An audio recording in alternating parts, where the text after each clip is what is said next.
Are you a brewhead? I'm a brewhead. Are you a brewhead? I'm a brewhead. Y'all are brewheads? Yeah, we brewheads. So pour a glass of craft beer, we can do this. Yeah. What's good, y'all? This is Cee, certified brewhead. And I am Nathan from NathanDoesBeer. Yes, you are. And welcome to episode 131 of BrewHeads, the podcast Adjunct series. Nate, we got a legendary brewery joining us tonight. You surely do. Their first appearance on the podcast, which is a little astounding to me that we haven't had these wonderful folks on, as we'll get into it, but they were quite an impactful brewery for both of us in our early beer days, specifically. Definitely. We have a warm place in our little beer hearts for this brewery. They've definitely been one of the OGs in Ontario. Anybody who came up drinking beer in the last decade, well, a lot more than that, but specifically in the time since we've been doing it, absolutely would have, very much been involved in their beer and been influenced by it. I imagine there's so many breweries, breweries and brewers who would have been inspired by what they're doing and probably worked there and came up through the ranks. So it's very, very cool. We're going to get some Ontario beer history tonight, folks. So please kindly welcome Wilma and Karyn of, wait, I'm going to switch it. I'm going to do this backwards, of Wellington Brewery in the building. Welcome, folks. So nice to see you both. Thank you. Thanks for having us. We're very happy to be here. I love it. We appreciate that. It's an honor and a pleasure. We're both very excited to do this tonight. Like we're saying, this is, I don't want to, I'm not like overstating it. Like I really, you guys truly, for everything the Wellington's been doing over the years, have been extremely, as we'll get into, influential and to us personally back in the day. And I know that Wellington have supported us as far as BAOS from the beginning as well, which obviously means a lot, being that I started learning about craft beer. Wellington was a big part of that. So very excited to get into the conversation this evening. But first things first, shall we crack a beer?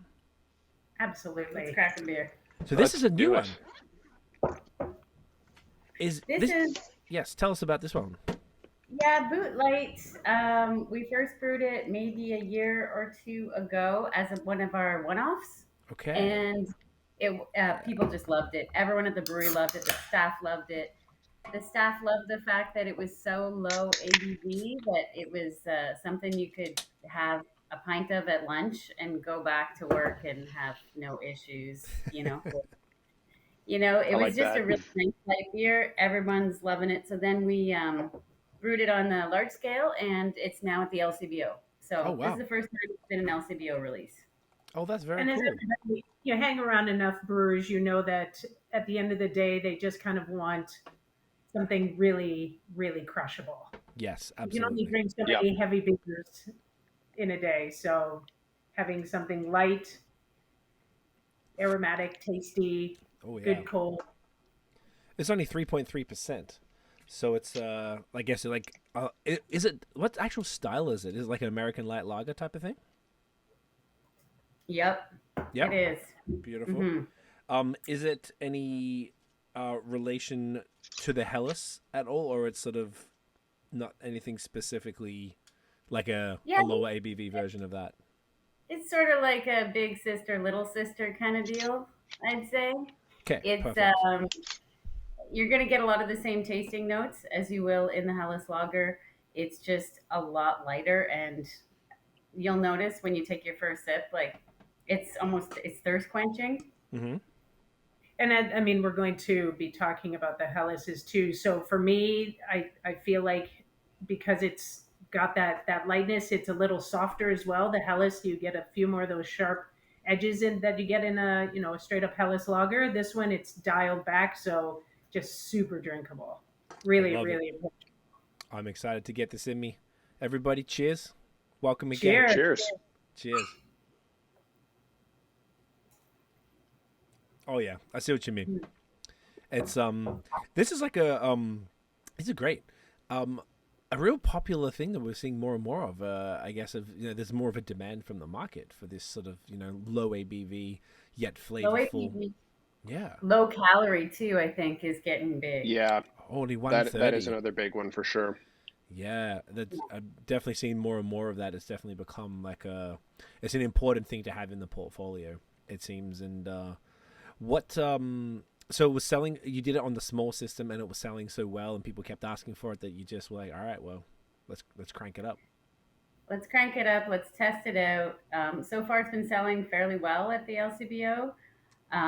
But yeah, it's been on our shelves for I don't know, maybe 6 months now, and it's been doing really well, performing really well.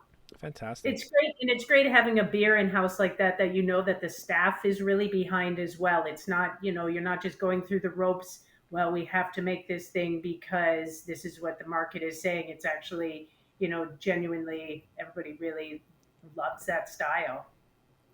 That's great. That's absolutely important. And you mentioned earlier that like this is what the brewers want to drink. I really find that the rise of lagers, particularly, at least I can speak to the Ontario and Quebec, were really from the brewers. I think that were just like you don't want that 8% double IPA after 9 hours of sweating. Like you want something like this. No. And it's money. Agreed. I think a lot of it, the brewers started brewing them for themselves, and then it's why not make this bigger? Yes, and it's interesting that it caught on in such a strong way. Like I think that's one of the coolest parts about this style. Because even I would imagine I liked Crispies before this, but now I love Crispies. Since when I say this, I mean that rise of I don't know when it was, maybe 2019, 20-ish. Yes, I would agree with that. That's when I really started seeing the rise of the Crispies. Definitely. When did so this was a year old. When did Hellas drop again? I think that was around that time. Was it? It was a little bit before then, though. I think it was a bit before. Maybe 2017, Okay. I'd say probably 2017, 2018. Yes. Is when Hellas dropped. And at the time, there weren't a lot of breweries doing a Hellas lager. Now I feel like everybody's doing a Hellas lager. And everybody's doing them quite well. They do take a lot of precision. And I think that we were one of the first craft breweries in Ontario that kind of nailed the Hellas lager. Could not agree more. That which we'll get into. I don't want to. Sorry, Nate, go on. Yeah. I would strongly agree with that as well. And even though a lot of people are doing it, this again we're kind of jumping ahead to the next beer already. But but the Wellington Hellas is certainly one of the most widely accessible Hellas lagers in Ontario. I would say that's one of the things. If you walk into just about any LCBO in the province, you're going to find it. Yeah, definitely. No question. I remember when that. I don't want to go too much into it either, but I remember when that one came out. It was. I remember it being a pretty big deal. Because it was so early, maybe. It was, and interestingly, like Wilma and I go to a lot of different breweries. We get a lot of help from Ontario Breweries for Queen of Crafts, so they donate a lot of beer. So we like to give them some beer in return, and we're always just giving we're like, what do you want? And all the breweries are like, we just want the Hellas lager. That's what we want. So true. When you know all those beer nerds out there and all the brewers and like production crews of different breweries want the Hellas lager, it's a good beer, and it's awesome. Yeah, we're enjoying it. I think it was a really, really smart move all around for Wellington to kind of break away from that, English style tradition historically to move into proper lagers. That's a great point. And I think that's exactly why I think it stood out.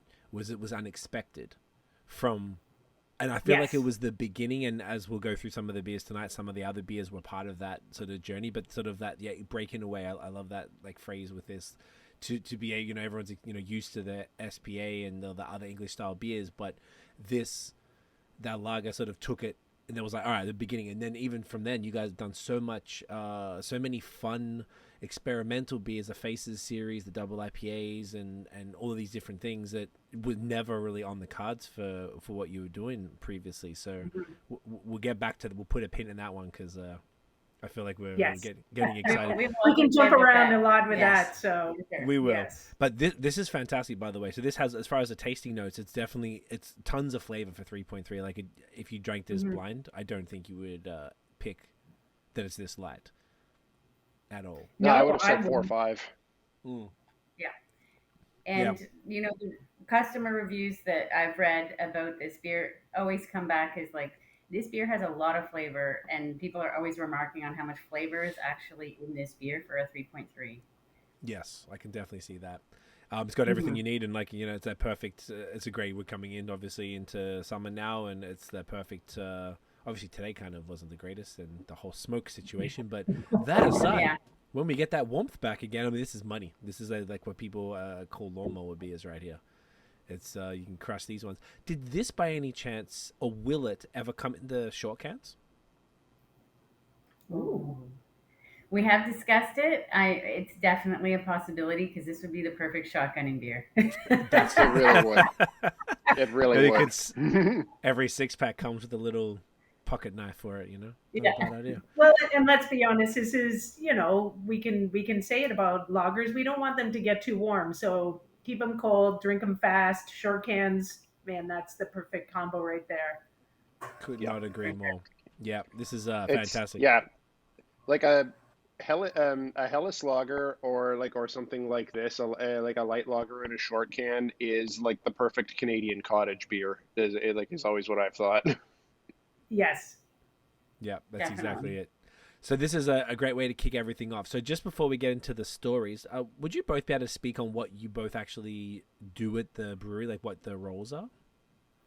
Sure. Why don't you start, Karen? Sure, I'll start. So I've been there for 12 years now.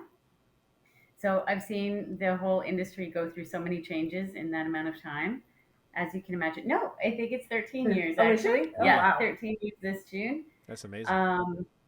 And I have done everything. I started out doing events, and then I moved into a couple of different roles. I've done some sales stuff.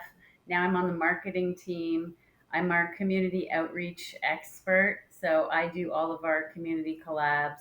Um, I do like planning for events, and a huge part of my job is doing Queen of Craft stuff. I do all of our social media. So yeah, very many hats. I also sometimes just drive around and do deliveries and whatever needs to be done, package product and stuff six packs and mix packs and yeah, every day I feel like it's slightly different, but for the most part, I'm doing sort of like the really cool like get out there in the community and try to make a difference and be welcoming and accepting and create a good space for everybody to come and visit. Very cool. Hmm. And Wilma. And I've been in the industry now for about 9 years, so I kind of owe my start to Karen, starting Queen of Craft. She got me so excited about what craft beer can represent, not just in the beer community, but in the greater community, and trying to, get a specific message out about education and making safe spaces in the community. And I started doing events at Wellington and really kept my foot in the gas pedal with Queen of Craft along with Karen. And the pandemic kind of really created this unique opportunity for me. Right before the pandemic, I started working with our former head brewer Marvin in doing some education for local pubs or restaurants that might be introducing our products, and we would bring them in and do some training with the staff. And then everything shut down and people were looking for things to do, and we started doing a lot of online education series, mixing in pairings and food, and just a lot of really really fun stuff. And everybody was trying to come up with great ideas that we could do remotely to keep people engaged. And so it just kind of expanded from there. And then everybody had a hard time getting me to shut up and stop talking about beer. So thanks for inviting me so I can keep talking. Wilma's a certified beer educator. Love it. So that's been my big role in the past couple of years is really just kind of getting into the education. So whether it be history of women in brewing or anything to do with different ingredients and how we use them, and you name it, and I'm happy to talk about it. Love it. Well, you're in the right place for yapping. So looking forward to Excellent. more of that this evening. But that's great. So you guys both doing some very interesting stuff in the brewery, and nice sort of like a wide picture of the business as a whole. So then I want to go into like the beer history of you both individually. Like, how did you both discover beer, and how did that lead to you getting into the industry? Ooh. Oh, I like that. Well, I can start with that one. Sure. So I had the really fun opportunity. I moved to the Waterloo region, um, 1991-ish, and I don't know if either of you are familiar what Waterloo used to look like way back when, but right in uptown Waterloo, there was the old Labatt plant was just south of the uptown core, and just south of that was the original Brick Brewing. And I lived a stone's throw from Brick Brewery, and kind of started not necessarily working there, but I would go in and help make, some of their six packs sometimes and things like that. I had my 25th birthday party at Brick, and just through kind of being around local beer, discovered Wellington at the same time. And just like you said, the Helles is now ubiquitous anywhere you go in kind of Ontario. At the time, anywhere you went in a decent bar, they all had SPA. And I just found that SPA was always that beer you could find and have a good pint somewhere, be it in Toronto, or if you were down in the Niagara region, you could always find somebody that had SPA. And that really got me excited about what the smaller breweries were doing. And I kind of never looked back from there. That's very cool. That's pretty crazy. Would like living right that close at that time. Obviously, a lot of people live close to breweries now, but back then that would have been kind of pretty rare and very. Oh, it was great. convenient. You always knew when it was like a big brew day, the whole area just smelled like brewing. It was amazing. That's Loved so it. cool. I never got. When did they shut down? When did Brick? Oh, when did they shut down for good? So they kept they they kept it going without really brewing there. So they opened up that giant facility off site. I believe it's probably been at least over 5 years that they did anything meaningful there, and now it's gone. So Which it Yeah. really wasn't. makes my heart very sad. Yeah, I bet. So it's like. Did Yeah, you remember, you went to school in Waterloo? I right? went to yeah, I went to school in Waterloo, and I was there from 2004 to 2009, and during that time it was still to the best of my knowledge it was still Brick. That was before that was Yes, before the big Waterloo brewing facility. yes. So while I was there, it was still it was still that Brick facility in Uptown that that you could go on the on the little tours of. That was that was pretty cool back then. That was Well, back and they when had like really shined it up at that time too. They got yeah. in the nice big fermenters, made it look all pretty. So it was really sad when that disappeared from the landscape, because I think it was a Yeah, really great definitely. representation of the history of craft brewing in Ontario. Mm. Very cool. Absolutely. Yeah, never got And to back try in the that stuff. Oh day shit. was when Waterloo Dark was still was still in the stubbies, and and they were still selling Red Baron Lager was what often ended up in kegs at a lot of my friends' places back at that time. Absolutely. Oh Man, yeah. Red Baron. I remember that now you mention it. Gee, and that was so. Red Baron was brewed by Waterloo Brewing, but what's? Excuse my ignorance on this. Is there a relationship between Brick and Waterloo Brewing? So Brick became Waterloo. I see. Okay. Okay. Yes, that Okay. was the progression. It started off, Jim Brickman started Brick Brewing, and then it eventually became Waterloo Brewing. Gotcha. Okay, and they got bought or something recently, if I'm not mistaken. That they did. They are now owned by Carlsberg. Gotcha. Okay, not the worst devil, I guess you know. No, Um, no, but there are. okay, beautiful. So that's great. Thank you so much, Wilma. And then for Karen, Karen, you turn it. yes, how did you get into beer? Well, so I was at home with three little kids, and they started school, and I was at the park with my kids one day, and I bumped into this really unique person named George Eagleson. I don't know if you know George Eagleson, I do not. but George was the head brewer at Stonehammer F&M for a Ah, really long time. okay. Um, and so George and I started talking, and we were started talking about beer, and I had just started to really get into beer. And he's like, there are so many great breweries in town. Like, you really should just reach out. I can hook you up with, I know everybody in the beer industry in Guelph. And I started thinking, yeah, I think I'm ready for a part-time job. And so he hooked me up and said, I know some people at Wellington, and I think they're hiring pretty soon. And I think he put a good word in for me. I went to the interview and I started as an event person with, three young kids. This is not your typical event person. So they almost did not hire me. And at that time, you were looking for that. Most breweries were still employing this typical look, as the Mm. beer girl kind of look. Ah, And so I started off with events and just working once in a while on weekends, and quickly just felt like I wanted to get more into the scene and learn more about everything. And then I just had ideas and I wanted to implement these ideas. And that's sort of how it got rolling for me.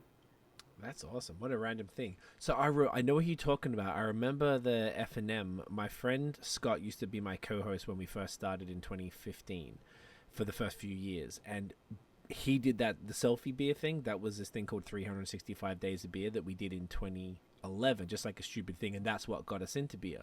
So I Yeah. remember a few months in, like maybe like April 2011, we did like a little beer trip around Ontario, and that was the first time we went to Wellington and Guelph. So we went to that F&M, and it was in like a strip mall type of It's in a thing. strip mall. Yeah. Yes. And then Wellington was this little house thing pretty Yes. close to it. I have like this Yep. vague memory. I remember going in and getting the Russian Imperial Stout in the silver bullet can with the sticker Yes. Yep. Yeah. from like way back. Okay, so is that the geography, which is where my memory's failing me? Is it in the same sort of plaza? It's in the same spot? It's right around the corner. Yeah, they Okay. are so Yeah. close together. Super close. And now that building has now become fixed gear. Fixed gear now is in that building. Ah, Hmm. okay. So Yeah, is it Stonehammer's gone, but right? Fixed Gear Brews, I think they still do Stony Dark.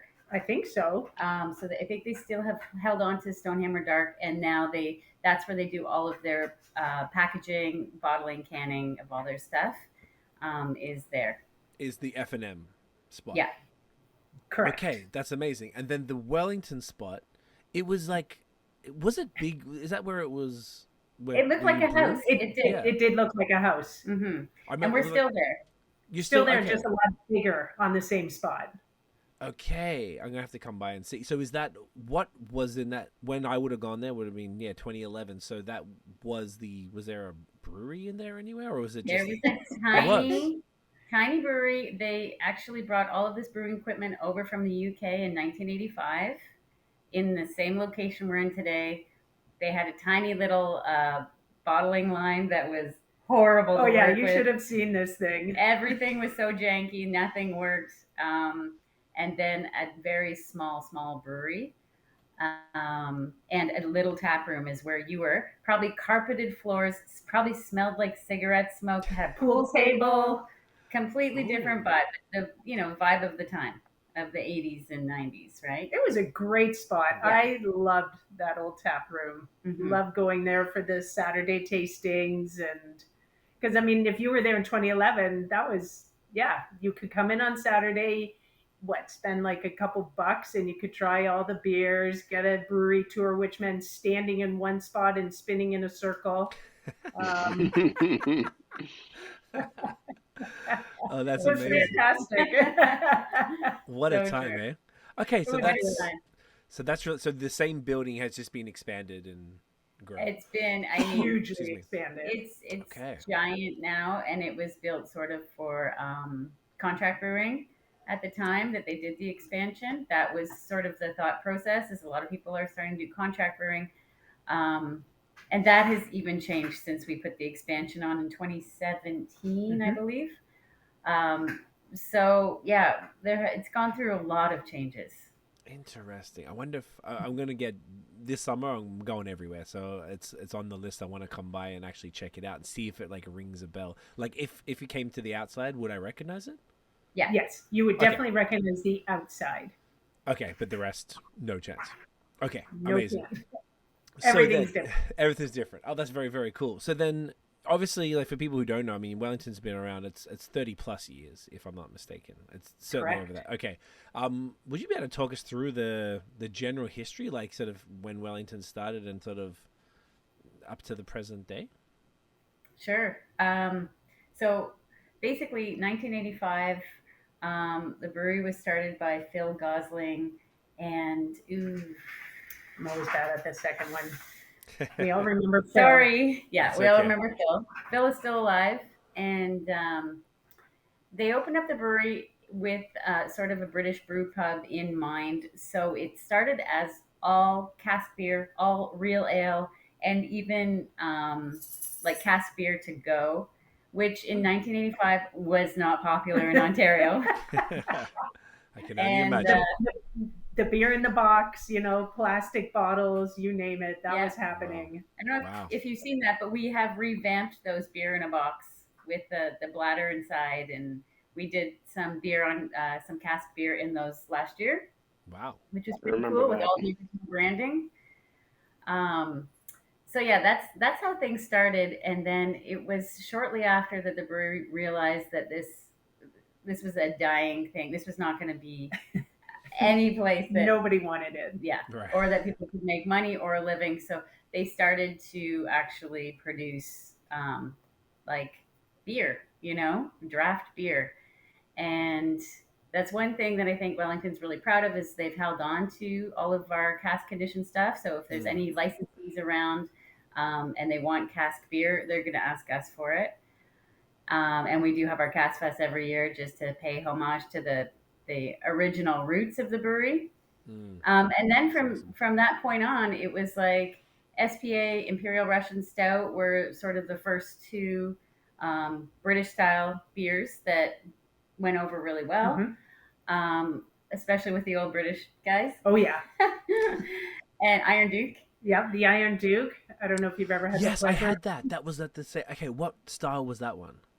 It's just Strong a strong ale, Yeah. but it is a true strong ale. I remember working at a couple of beer festivals, and Eastern Europeans, they would come and they would never leave, and they would just sit there and drink the Iron Duke because Wow. I mean that is its own thing, its own style. There's really not too many beers on the market like that one.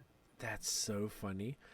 That I remember specifically getting it from Wellington that day, and it was really cool for me because this was our first like brewery, trip or whatever after discovering craft beer. So I was used to only going to the LCBO, so it was such a treat to go. That was the first time I specifically remember the I guess the Iron Duke also must have had the silver bullet with the sticker, probably back then. That probably did. That was such a big deal to me just because it was so like unheard of. Obviously now it's super common, but that was the first time I'd ever seen it, and I was like, oh, this is special. This is like, you gotta go somewhere to get this. I just remember that feeling, like being young and like young but new to beer, and just being like, wow, this is sick. Iron Duke, wow, that's something I hadn't heard of for a while. So that all of these beers that were being made, I mean, I guess Russian Imperial Stouts aren't British as such, but they guess the British sort of idea was like the base of everything, but everything was kind of available now. They were just down for whatever was going to sell, I guess, to keep the business going. Is that the sort of... It was mostly they wanted to stay true to the roots of like, I would say mostly a British style of British pub experience. Okay. And then we came up with, sort of the regular lineup of beers, but then craft beer just exploded and everyone was doing super creative stuff. And we were like, okay, so what do we do here? Do we stay like this old brewery that's just going to stay true to these original styles? Or do we completely pivot and go in this direction and start doing new stuff? Like, how do we do this? And so then we decided to balance everything with having a small batch program and continuing with the core brands. And the addition that took place was obviously really important for that step to take place, because we were able to put in a really nice sized pilot system. So it's a 5 hectoliter pilot system, which allows you, enough freedom to do small batches, but it's also big enough that you can really kind of drill down and make enough of, some of our fun beers to put them to market and really get some genuine feedback on how we're doing. So that allowed for a lot more creativity for a brewery of that size. It was such I think a great, it was a game changer to have that really, really good pilot system installed. So that was just operated in the same way that other pilot systems everywhere else operated today, just significantly earlier. Just throwing things at the wall and just being like, okay, well, people are liking this, and that's same as the boot light, just cranking it up. I think exactly it. It is, and a lot of time it's just like giving carte blanche to the brewer, and to letting the brewers just be like, hey, I've always wanted to do an IPA with habanero and pineapple and chilies, and and kind of just letting them run with whatever ideas they're having. Very cool. It's really important, because brewing can be a super boring job, and it can be really mundane.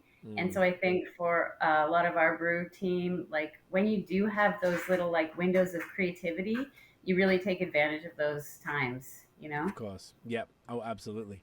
I just found this while we were talking. This is the photo from, it was June 2011 with the Iron Duke. Oh, look at that. Look at that. There you go. Just so I forgot that it was in the bottle. That was amazing. It was we 24th held on of to August. bottles for a long time. And the Duke of Wellington was the actual logo of the brewery for a very long time. Very long time. Until they transitioned to the Wellington boot. Which obviously makes sense. What I learned, I went to Elora last week, and we went through Guelph on the way there, and everything was saying Center Wellington was the name of the area, and then I was like, no, that's why the brewery's called Wellington? Is that right? So it started off as being Wellington County. Yeah. And then the tie-in with the Duke of Wellington kind of shifted to just become Wellington. So it's a play on a couple of different things at once, believe it or not. Okay. Did you notice there's like 100 Wellington roads around here? Like, it's like Wellington 85, Wellington 86, Wellington 8. Yeah.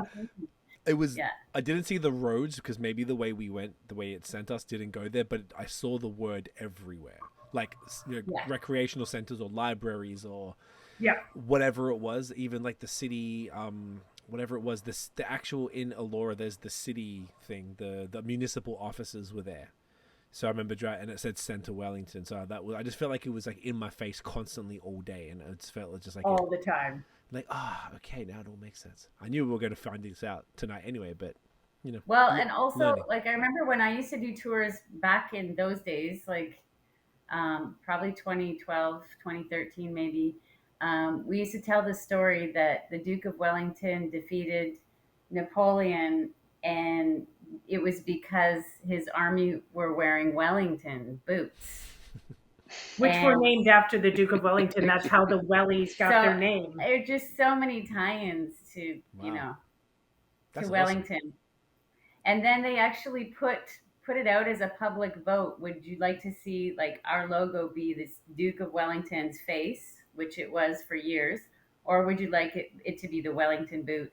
And the public voted the Wellington boot. Interesting. When was that? Mm-hmm. That certainly fits like the kind of the style of the time a bit better now. It's a lot it's a lot more sleek. So it seems like they probably landed on the right choice there.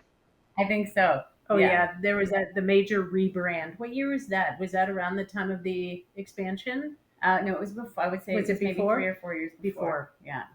Okay, that makes sense. Yeah. That makes complete sense. On that, shall we just pause the story for just a moment and head on to the next beer? Yes. Let's do it. Yes. What are we doing? Well, I say since we talk so much about it, why don't we drink the Helles? Because then we can also, this ties really nicely into the history of the brewery and the expansion and everything else. Yes, perfect. Yeah, since we did sort of rave on about it. So this was a whole different era. So let's talk about the beer itself for a second, and then we can sort of tap into where this beer sort of came in at what stage in the history of the company. So this is 4.5. Oh, I thought it would have been higher. 4.5 is perfect. 4.5. And this one also, at one point, I'm not sure if it still is, this one was in short cans too. Yes. It still Yes. is. We Yeah. It did still do is, short cans of this. Mhm. Yes. Makes sense. Makes complete sense to do so. Look at this gorgeous beer right here. Oh, yeah. Yeah, that looks fantastic. Lively. Just such a gem. Cheers, y'all. Cheers. Cheers. Cheers. Oof, the aroma on this. Delicious. So fantastic. So easy drinking. Oh, this is the best beer after a hard day, a hot day. Like Yeah. one Oh, of yeah. these cold, there's nothing like it. Yeah. Oh, And it goes so well with so many things. So if you're ever just thinking about, eating and drinking at the same time, this is a perfect pair. You can put this beer with anything. 100%. Is this one of your biggest sellers? Is it Yeah, up the there? Hellas, and actually the Hellas and the Upside right now are two. The Upside is outselling the Hellas right now at LCBO level. Okay. But they're the 1-2 punch. Yeah. For sure. Mhm. And like we said, so this came in around 2017. So I felt like and correct me if I'm wrong then, around from basically since the time we were talking, I mean, obviously you were doing small things on the pilot brewery so that you could test out some stuff, but would it be fair to say that the things that you were doing weren't like crazy yet? Or were they? Around that time, There were a few crazy things going on. I'm trying to think of, yeah, like, I mean, we did a couple of things back in the day that I think we're kind of pushing the envelope a little bit. Like, I remember we did Cuckoo for Cocoa Husks. We had cocoa husks in a beer, and what was the terrestrial? That's cool. that was The brown IPA. Yeah. Ooh, brown IPA. Oh, I remember that. Yep. What was it called? Terrestrial? Terrestrial. Yeah. Let me see. And What then year I was think that? we did an extra terrestrial, which was a double. Yeah. Ah, that's smart. We Brown did that IPA, St. eh? John's wort. Oh yeah, we did the Some- sweet thing. So Oh, that wit beer. Yep. Oh, that's this. Yep, the Yeah. poster you've got. Yeah. Beautiful. So we were doing some experimentation for years before the expansion, but it just got so much easier to Right, do right. with the pilot system. Definitely. Yeah. Mhm. I'm just checking now. sure. I've had the extraterrestrial, and I'm looking at the label. I remember this. This was 2017. So this would have when you started doing the mixer packs, which Oh, yeah, that's probably right. Oh yeah, the mixer packs. Mhm. yeah, they were Mhm. killer. So then, if we catch the story, so obviously you were definitely experimenting, but the experimenting did get a little more kind of wilder, and for people who have been following Wellington for a while, they'd be like, "Whoa, what is this?" Like the habanero one. I remember that. That was relatively recently. Like by the time that came out, I think people were used to it, but probably in the mid 2010s ish, maybe if you're starting to throw some shit at the wall and seeing what people were into, I imagine that was it. Do you guys remember if it was a bit of a shock to the core base, or were people like excited for something kind of different and crazy? It's tough because we weren't in Toronto, and I feel like Toronto was really a hub of a lot of new, exciting things that were happening in the beer scene around that time. Right. I will say now, other cities have. Toronto still love you, but other cities have, I think, done such amazing jobs. Like Hamilton, like so much happening in Hamilton right now, and so much great beer coming out of other tiny little places. But I think for us at that time, it was we didn't have the reach. There wasn't a lot of social media happening at the time either. It was really hard to get that real, that reach of the rest of Ontario to like see what we were doing. we had a lot of beer nerds that would come into our tap room on weekends, and but we've never been like a really like a brewery that's attracted a lot of people to it, like foot traffic wise, or I feel like we've kind of been a little bit under the radar, especially with our one-off program, because we put out some really incredible beers that I don't think have gotten the credibility that they deserve, like the credit they deserve, actually. Mhm. Yeah. And I think you can't, it's shifted so much now, so it's hard to look back. But used to go to a lot of beer festivals, and it was so great going to the Wellington tent, because you knew you would always have the staples, and then you knew there'd be two one-offs that you would have no idea what you were in for every time you went to a different beer show. So being a beer nerd at the time, that was such a great thing to know that the brewery was doing these weird and wacky things, and you just didn't know what to expect, but you could always count on the staples. And I think that's kind of been Wellington's thing over the years, is really sticking to those things that have, tried true, that people have been drinking for years and years and still love and still turn to, and then having that flexibility to do some other really fun things.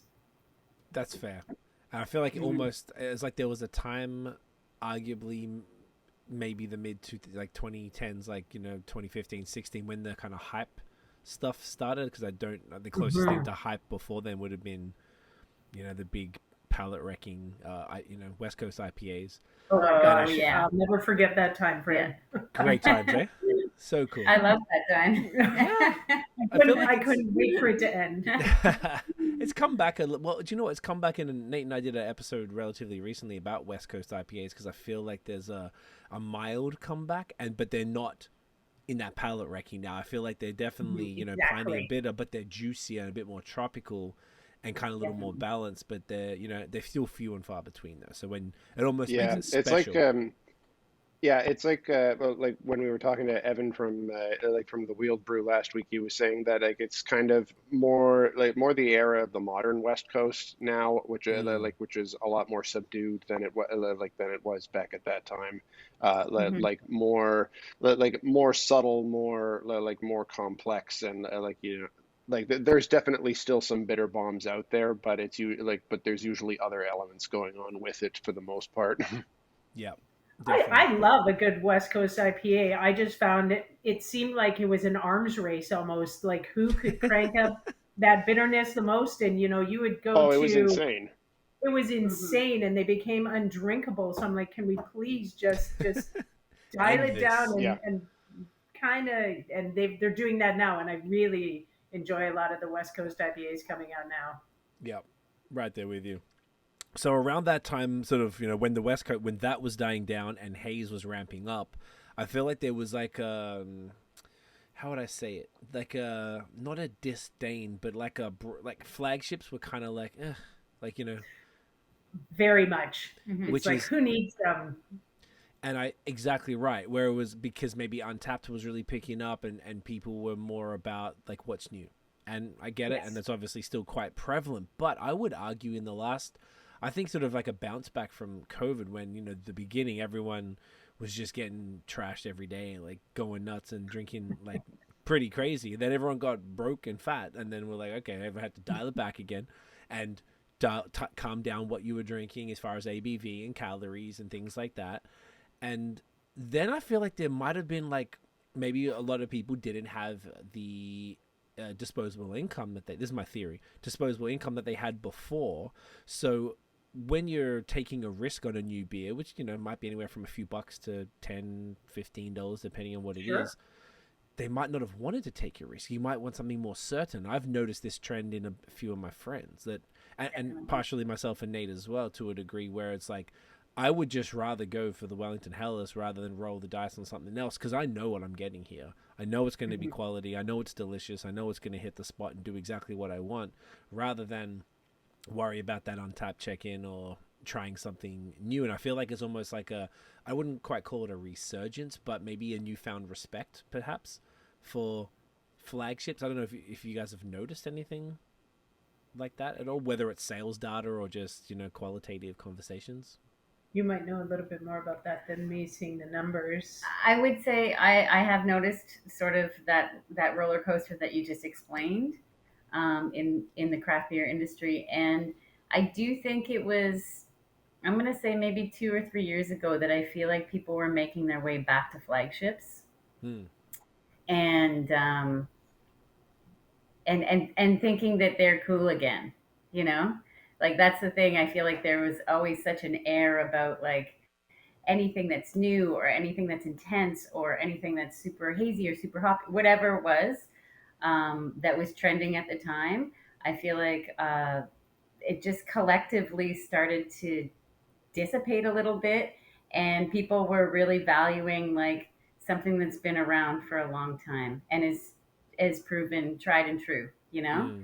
Yeah. And I did notice that, at beer festivals, because Wilma and I used to work them all the time, and at beer festivals, like I feel like people kind of turn their noses up to like all of the classics, Yes. Yeah. for a long period of time until that just stopped happening. And now it seems like people are just really embracing like, oh, this English style bitter or whatever it is, and honoring the fact that like there are true roots in beer, and these beers have been around for centuries. Yeah, a long time. For a reason, Yeah. and these styles have been around for a long time for a reason.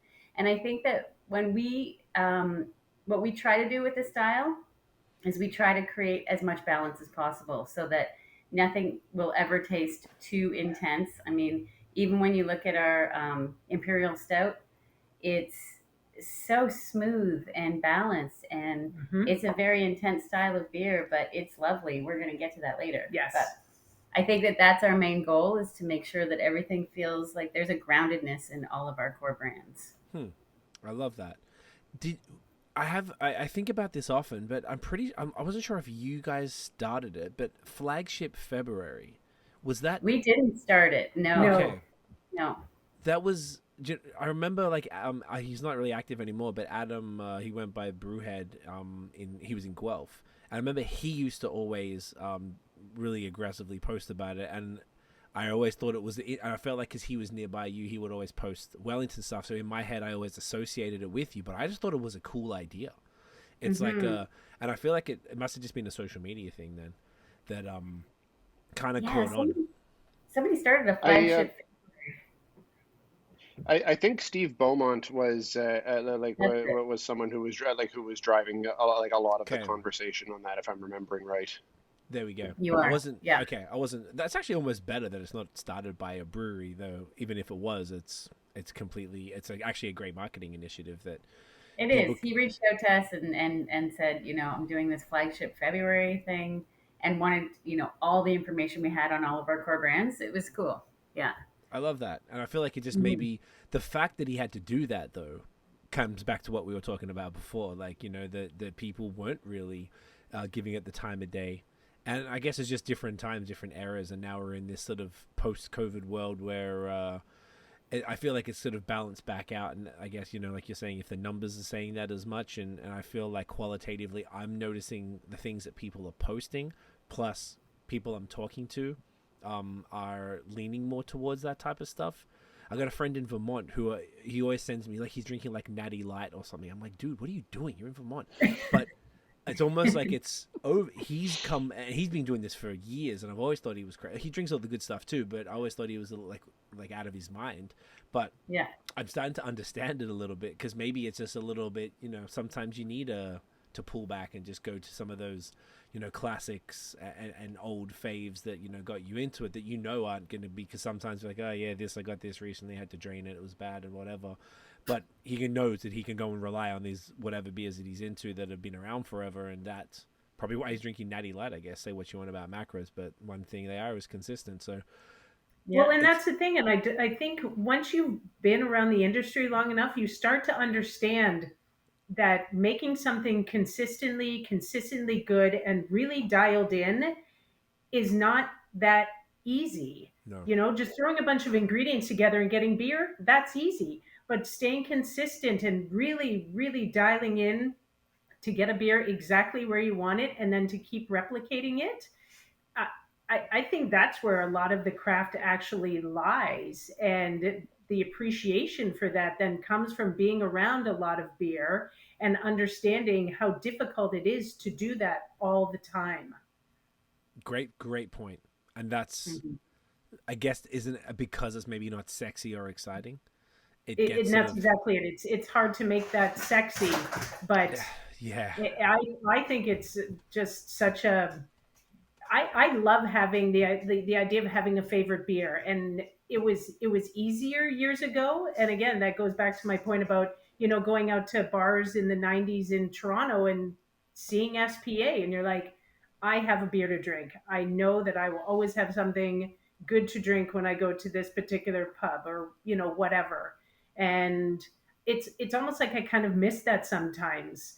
There's a lot of comfort in the familiar, and just having that brings back memories of other times. You know what I mean? Like I remember going to that concert where I was drinking SPA and they had the chalkboard out front that was in the shape of the boot, so you knew they had Wellington as soon as you saw the chalkboard out front. Hey, I can get a Welly here. I love mm, that. yeah, that's a really good point. So I get, and nostalgia seems to be in fashion, movies, music, and Hmm. why not with beer as well? I mean, I feel like it's something that, yeah, if it's going to bring people back, then it's that's probably the marketing message behind it, that maybe people would appreciate it if they would, hang on a sec, let's go back to some classics. I feel like it depends where you're at in the journey. People always said to For me, if you sure. think about the I don't want to say the kids, but if whoever it is, whatever age you are, if you're getting into beer now, some people might get into beer and only know hazies, smoothies, and pastry stouts type of thing. They don't even know that Hmm. all this other stuff exists. So Right. like that's a whole other challenge for the beer industry, is that whilst it's great that we've got new people in, they missed out on what we all went through, which was that like color wheel, the blonde, amber, nut brown, porter, blah blah blah, Belgians, and exploring, excuse me, like beer, how we all did, and basically up until maybe the last decade or so is almost all that existed. And then now when things really change, like people don't even know that these things are out there, which is a shame. Hmm. But I guess that's part of the challenge. I guess bringing them And around. to come back to your point on that, Wilma, I feel like if that's kind of how people are coming into the scene, the idea of having a favorite beer would seem very foreign. Mm. Like so, it's kind of interesting to look at it that way. And like you're right, it is like especially when um, you know being in the industry and like as you would know, um trying everything that's new all the time, and like you were saying, there is something very kind of familiar and comforting to like to think of that favorite beer, and what that might be for like for everyone, and kind of like if you think about that, like you kind of forget what it's like to have a favorite beer Yeah, sometimes, but it you is do. familiar and comfortable. Mm. Hmm. Yeah. Sometimes people ask me what my favorite beer is. I'm like, I don't know. Like people who aren't beer people, and they go, "Oh, you drink a lot of beer. What's your favorite beer?" They think it's a cute question, and I was like, "Shit, I don't know, man." Yeah, no, who knows? Do any of you three? Does anyone have favorite beers that you could actually I, like? I think it's age and stage too. Like, Yeah, you good know, point. when I think that, when I was a child, my favorite color was blue, and then it morphed into turquoise, and then it became something teal, and then you know what I mean? Like, Yeah. I feel the same now with beer, is that it just continuously, like, do have chunks of time where I'm obsessed with one beer, and I Mm. will drink that beer for months on end, and then I'll get like, I'll You're get done to with like, I'm it? done with it. And then I'll move on sort of to my next obsession. I think County Brown is one of those beers that has been one of my longest standing Relationships? friends. Yeah, Yeah. exactly. And I don't drink it very often. I kind of wish I would have sent it to you, because I just cracked one the other day and I hadn't in about 6 to 8 months, maybe a year even. I took one sip, County Brown. and the memories that came back for that Hmm. one beer, through that one sip, the aromas, everything about it, it just brought me back to, Mm. I rewound, 5, 10 years, and it was almost like I felt like that person again. It brought all Yes. those memories back and all those Yep. feelings back. And so I feel like my most nostalgic beer definitely is County Brown. I don't know if I could ever pin down a favorite beer for sure.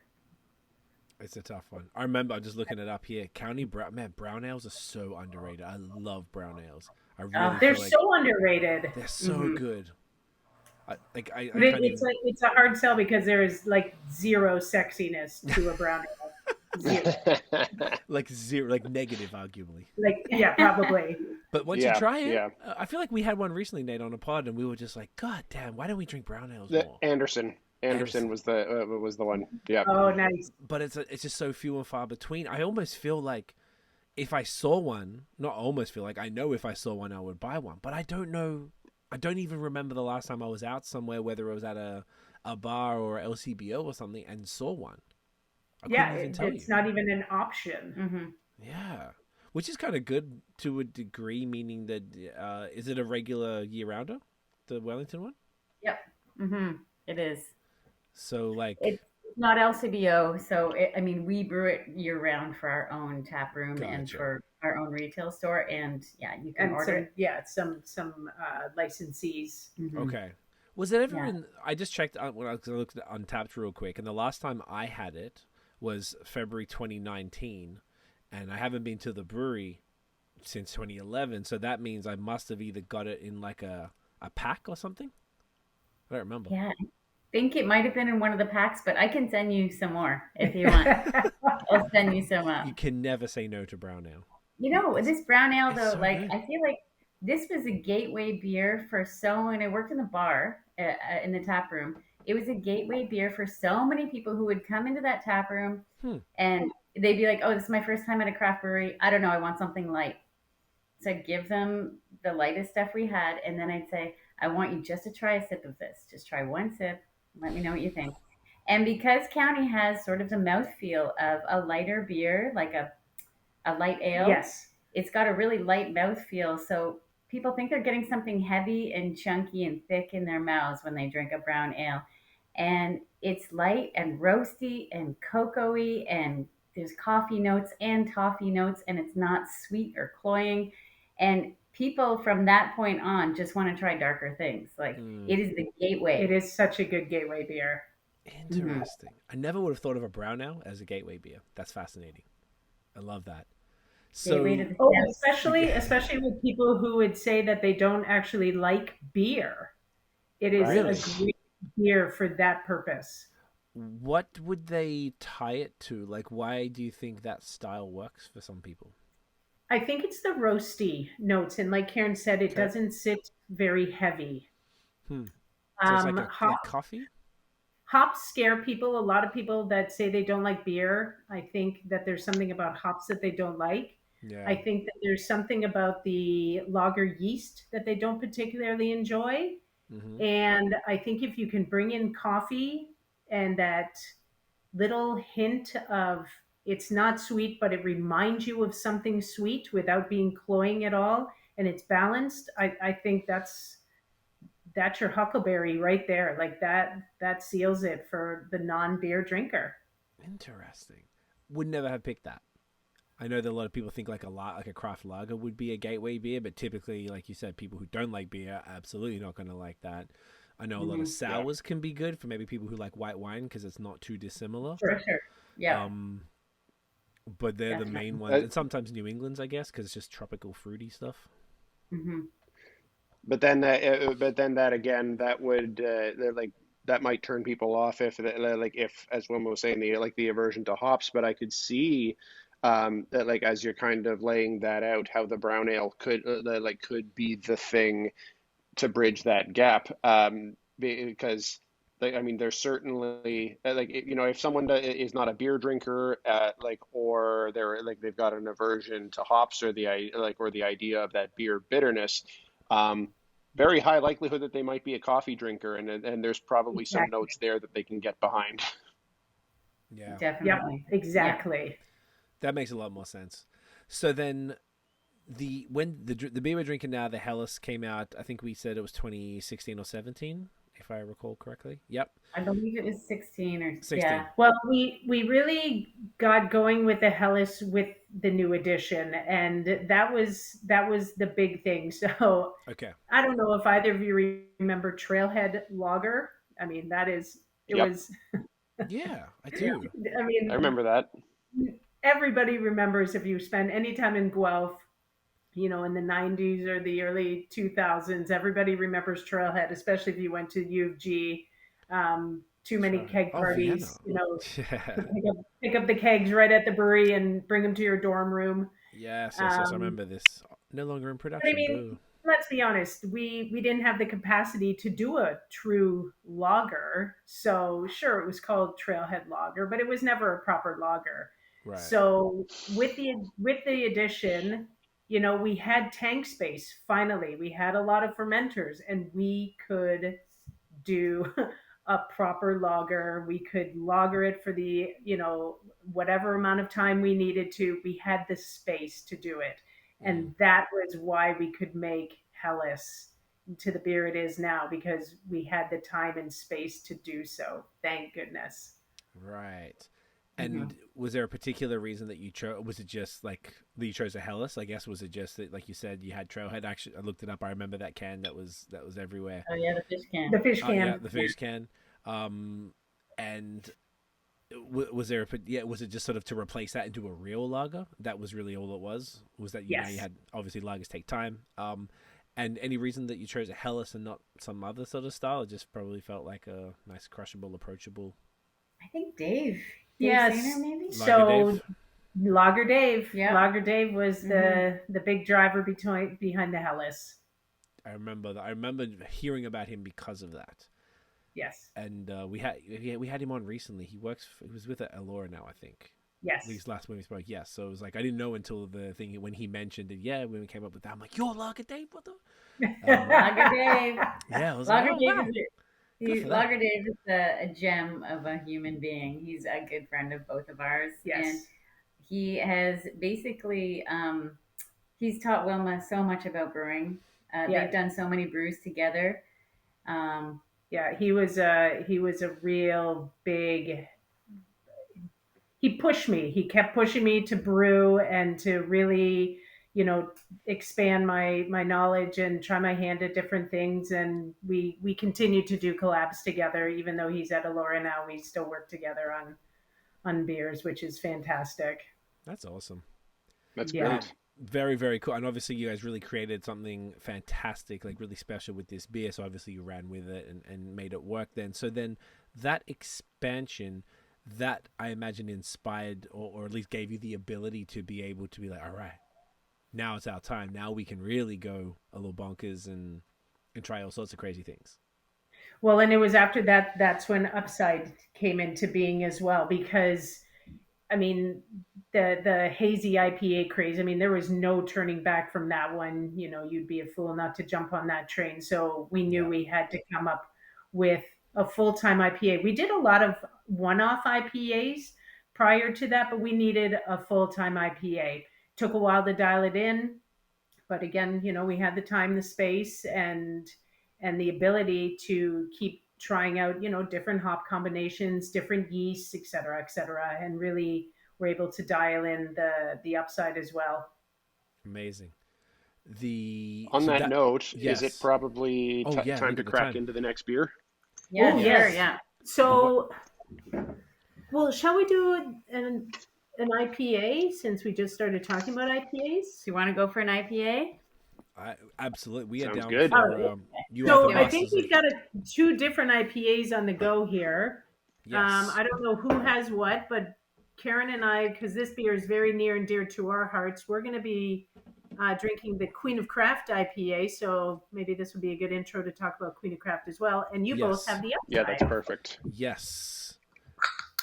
This I like I was saying earlier, I distinctly remember this one coming out and being your answer to the IPA. Now, this must have been 2016 then, or was it 2017, did we think? 2017. 2017, I believe. Yeah. Okay. Yeah. And this was a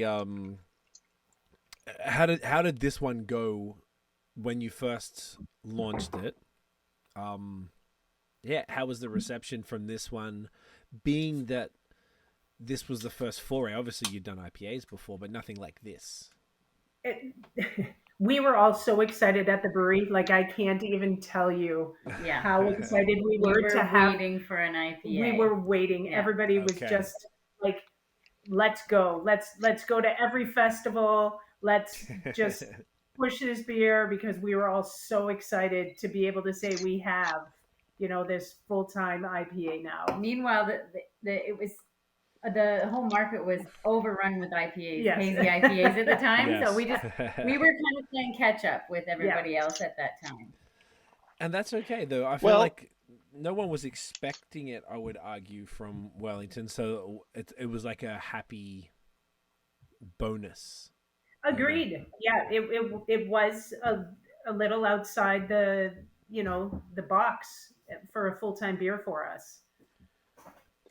Sorry, Nate, yes. And tell me what you think about this. I'm testing my memory here, but even though even though the market was pretty heavy in in New England IPAs at the time, from what I recall when this came out, I recall this being one of it was certainly not the first New England IPA in Ontario, but again, coming back to that accessibility of the Helles, I remember this being one of the first widely available New England IPAs in Ontario, particularly with the reach of of LCBOs that it got into very, very quickly.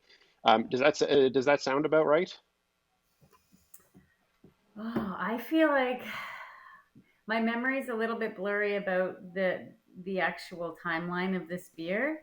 I feel like it was a little more of a struggle. We were kind of competing like in the IPA sector. Like Great Lakes was just Great Lakes had been all over, right? Okay, yeah. So even if you're I think it's just been in the past year that actually sales have really improved. Is that right? Okay. For the upside, yeah. But the reach was there. The reach was there. Yes. Yeah. Yeah. The reach has been there for a while. Yeah. Mm-hmm. Yeah, that makes sense. It's been a little bit of a slow chugging. Yeah. Shall we cheers? Yes. Cheers, y'all. Yes. Look at this upside glass right here. Look at that. Oh, look at that. Ooh, look at keeping that. Oh, there you straight. go. You're prepared. Delicious. I don't mess around, Nathaniel. This is fantastic. I haven't had it for looks like a year or two. It still holds up super well. Nice tropical, a little bit of grapefruit or orange pith in the background there. Creamy body. It's what, 6%, 6.8, 6.8. 6.8. So it's got some heft, but very, very crushable. And this is nice and fresh too. This is packaged May 17th. Yeah, it's only a couple of weeks. Excellent. Yeah, this is sitting beautiful. Great. It's. I feel like this, and kind of echoing what Nate said, I agree that this was one of the first I would consider widely accessible, where it's the same beer available everywhere. A lot of the time at that time, it was all like small batch stuff. It was, there was Sawdust had so juice many. and Bellwoods and stuff, but it was all like, you had to go there and they were dropping that, and then maybe they'll never come back. Yeah, one and done. Yeah, one and done. And most of them were one and done. There were some places that did a regular one and rotated them, like Bellwood seemed to still be having the same brands that they did back then as well and rotating them out now. But this was like the first one where it was reliable, it was there. And maybe because it was outside of the scope, they weren't, the people who were the haze chasers at the time maybe weren't looking to Wellington for this style, but it served a different market. I think it served that market to a degree, but it was like an introduction to the style for people who weren't in that world. That haze chasers, untapped folks is hyper niche. Like, we see it all the time, so it feels normal, but it's really not. It's super, super weird and See, that's the thing. It's funny you say that. I'm glad you said that because I feel like we're so deeply enmeshed in the scene that it just feels like everybody drinks hazy IPAs. Like but you're right. The whole untapped everything. It's not quite as far reaching as we all think it is when you're buried in it. Correct. Mm-hmm. Yeah.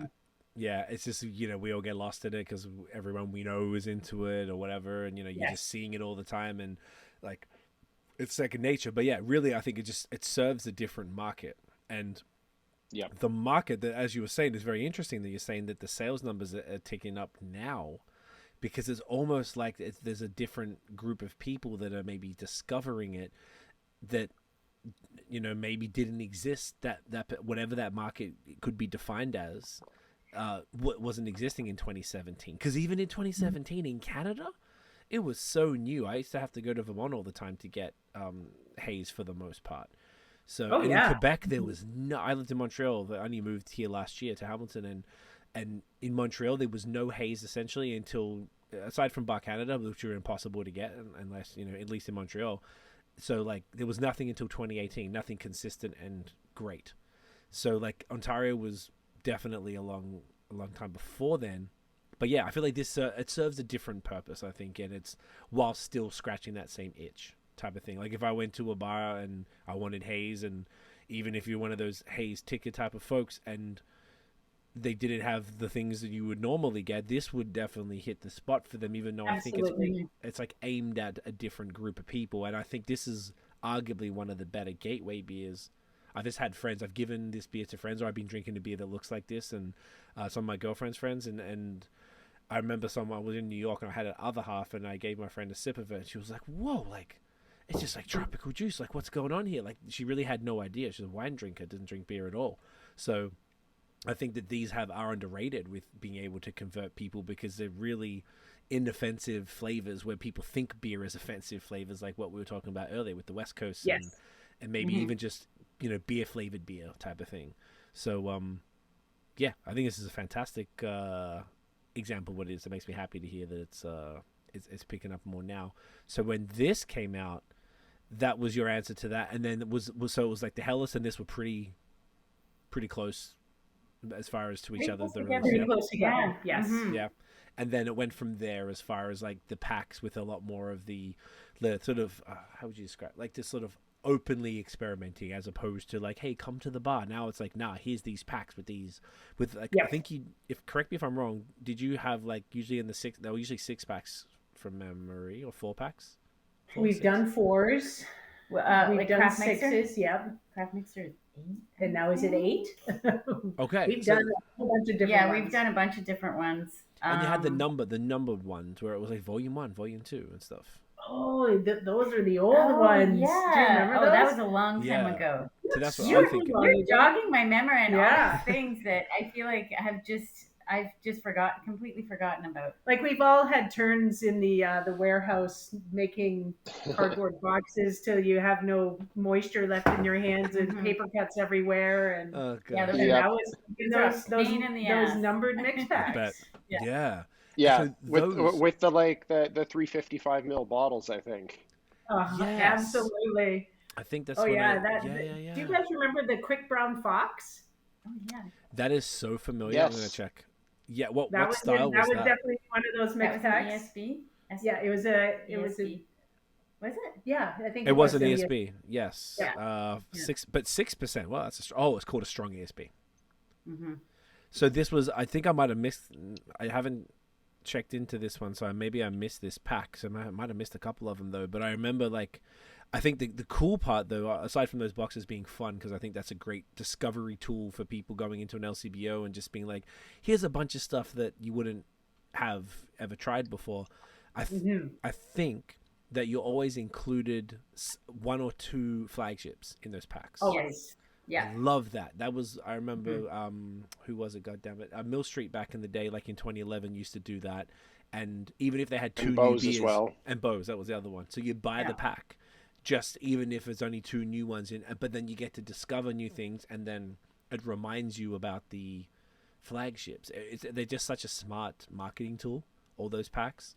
It is keeping people, it's such a great balance, because you don't want people to lose focus about what you made your brand on, but introducing people to new stuff is great as well. Absolutely. Yeah, and that's kind of the theory we take with all of our events. We're always taking SPA, Upside, Hellas, and then we throw in two fun beers, right on top of that. But it's pretty much like you're gonna find that at every single event we go to. Mm-hmm. which is smart. Hits different audiences, which is Yep. great. Speaking of events, oh Nate, I see. Yes. The Yeah, no, I was just you saying, going for the same as you were segue? saying, speaking of events, and we've been talking about Upside a lot, which is the beer we're drinking. So we should now talk about the beer that you're drinking and everything that correlates along with that. So, I mean, Karyn and I could talk We could make until tomorrow. this whole podcast Yeah. would be just about Queen of Craft, and that's But usually what we do. We'll try to be a little bit brief. So cut us off if you need to. You're good. Go nuts. Do you want to talk a little bit about just really basically how Queen of Craft started? Yeah. So I was at the brewery as an event person, and really, you get burned out pretty quickly doing that. Oh, I bet. I was also a pretty mature adult with children. It's not like I was in the party scene. I wasn't like a young person that, I had lots of sleep deprivation issues. I was not there to party. So I got burned out pretty quickly, and I still wanted to work at the brewery, but they had no job openings. And they said, just come up with an idea for some kind of programming. Like, let's start doing some fun programming. And so I took that home and started thinking about, like, what are the things that I love? I love, doing this stuff for the community, doing fundraisers. I love doing events for women. And Can I interject? Karyn is one of the most event creative people that I have ever known in my entire life. Her creativity with coming up with ideas for bringing people together, second to none. Like, honestly, working with her is amazing. She's the idea person, and I'm the one who helps implement those ideas. Or tells me that's too crazy. That's not going to happen. It's an important partnership right there, then. It's perfect. It's perfect. We play off each other very, very well. And so I just decided, like, I kind of want to marry the whole, like, there back 10 years ago. We just had our 10th anniversary of Queen of Craft. 10 years ago, there really wasn't a place for women to comfortably learn about beer. It was very true. That was really the era of, that typical, like, bearded brewer dude behind the bar. Yep. And let's face it, that it's intimidating to a lot of women who are trying to learn about something, and they don't have the vocabulary. They don't know the questions to ask, and nobody wants to look stupid. And if you're already slightly intimidated, well, maybe you don't even walk through the door then. And Karyn really wanted people to start feeling comfortable walking through the door. Yeah, I did. And I also wanted 100% of the proceeds of anything we did to go back to a women's organization. So everything would be 100% fundraising. Nice. And I was like, this is kind of a wild idea, but let's just see if they bite. And and they did. And they did. And they're like, we love it. You can use this space to host your first event. So I did a Beer 101 and basically decided at that point that women were going to be at the helm of doing all the teaching. So looking for, like, all of these hard-hitting women in beer is something that I've been doing for the last 10 years and trying to recruit them to come and teach programming. And that first Beer 101 Wilma came to. That's how I got involved. That's how Wilma got involved. And Wilma, at the time, was a participant who slowly worked her way into being, like, one of the most incredible speakers and most knowledgeable people about hops and all kinds of different things that I've worked with. So it's been just this beautiful progression of just having women come together and create a really safe, awesome, informative, knowledgeable space for each other. And we've also struggled with, like, okay, what does gender matter even anymore? Is that even that's been a kind of a recent question. But 10 years ago, it really did. It really, really did. Yeah. And creating that safe space for women to come and learn was kind of the highest priority. And then a great offshoot of that, which was one of the greatest things I think that Wellington could do for our beer community, was every year we got to pick a random selection of women to come in and be on a brew team. And they were able to come together as a team from start to finish, pick the ingredients, come in, brew a beer, name the beer, package the beer, design the label for the beer, have an event to kick off the beer, and we would sell the beer. And we've been doing that for 10 years as well. And then, because we just wanted to make more money for our charities, before our events, our actual Queen of Craft team would brew a beer. And that's where this, the Queen of Craft IPA comes in. Okay. So this beer, we developed a recipe, we brewed the beer, had it available for sale at our events and in our Wellington store. And it was such a big hit that Wellington pitched the idea to the LCBO, and this particular beer was an LCBO release with a charitable component, with a portion of the sales all going back to Guelph Wellington Women in Crisis. So, I mean, it's just been a win-win all around. And to date, how much money have we raised? Over $70,000 through our beer sales. So, yeah, it's been incredible over the years. That's so cool. That's a phenomenal. I'm just looking it up here and on tap. There's so many. So you do a different beer each time. Each time. So this every single time. the team, which is so cool. I mean, there's so many different. We've had some real winners and some real losers. Not every beer turns out, and that's fine. Well, you're trying. In fact, the first year that Wilma was on the team, I was on the brew team the very first year. I kind of pulled some strings. I kind of really loved Wilma from the hop. I was just like, and Wilma really wanted to be on the team, and Wilma ended up on the team because someone else backed out. Yes. And they brewed the Spice Odyssey. The Spice Odyssey, which was a chai latte. And I remember that beer. Chai latte stout. So that was our very first Queen of Craft beer. Okay. And it won gold at the Canadian Brewing Awards the next year when we rebrewed it. Yeah. So since then, we haven't quite hit that high note. We started off at like the top of the mountain, but that's fine. And that one as well, Wellington has now probably brewed that beer at least 7-8 times now over the years, because we've actually added it to our seasonal lineup because it's a chai latte stout. I mean, who doesn't want to drink that once a year? I remember it being in the mix packs a lot. It was in a mix pack. That's how I had it. Yeah. that first time a few years back. Okay, that makes sense because I know I think it was in a few of the different ones. So it's like now it's like a one-off that became a regular in these specific packs that you can only get one time a year. So it's very, very cool. There's some creative stuff here. That was the history of that. So that was a brew team. We developed it, we brewed it, and that label was done by a local Guelph artist as well. Very cool. Everything start to finish. I think what was so unique about that is it was the first time we'd ever tried to develop a recipe. So what we did was we first decided we wanted, because we were brewing this beer and the proceeds were going to women in crisis, we wanted to brew something that was comforting to people drinking the beer. We were like the concept of tea, comfort, like feeling secure.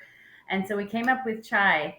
And then I went to a local Indian food restaurant and got all of the spices. And we had bowls of spices. And what we were doing is we were adding all of these spices and making different concoctions of tea and adding it to the Imperial Stout and seeing what we liked best.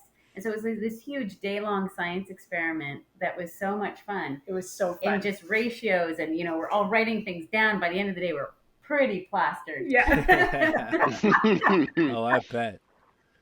And then to scale up that recipe too. But the best part of that story is, as much as Karyn just said, we wrote everything down. What nobody did was wrote down the final ratio.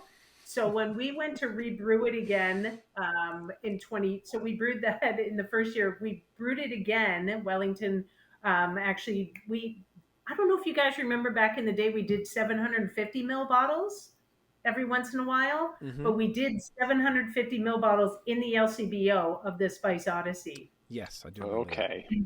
We didn't have the recipe written down. Oh no. So Karyn and I again sat in the brew house one day. The whole thing all over again. Just had to go through the whole thing. Yeah. How, Yeah. and did you nail Oh it? yeah. You got back to where you wanted to? Yeah. Oh yeah. Yeah. Yeah. It was that beer. It was amazing. Yeah. So I think That's the so coolest thing nice. about Queen of Craft events are that we like to balance the fun things with the really educational sessions. Mm-hmm. So we'll do everything from like we've done a full session on hops where everyone gets to actually try different varieties of hops and different like single varieties of hops and different beers.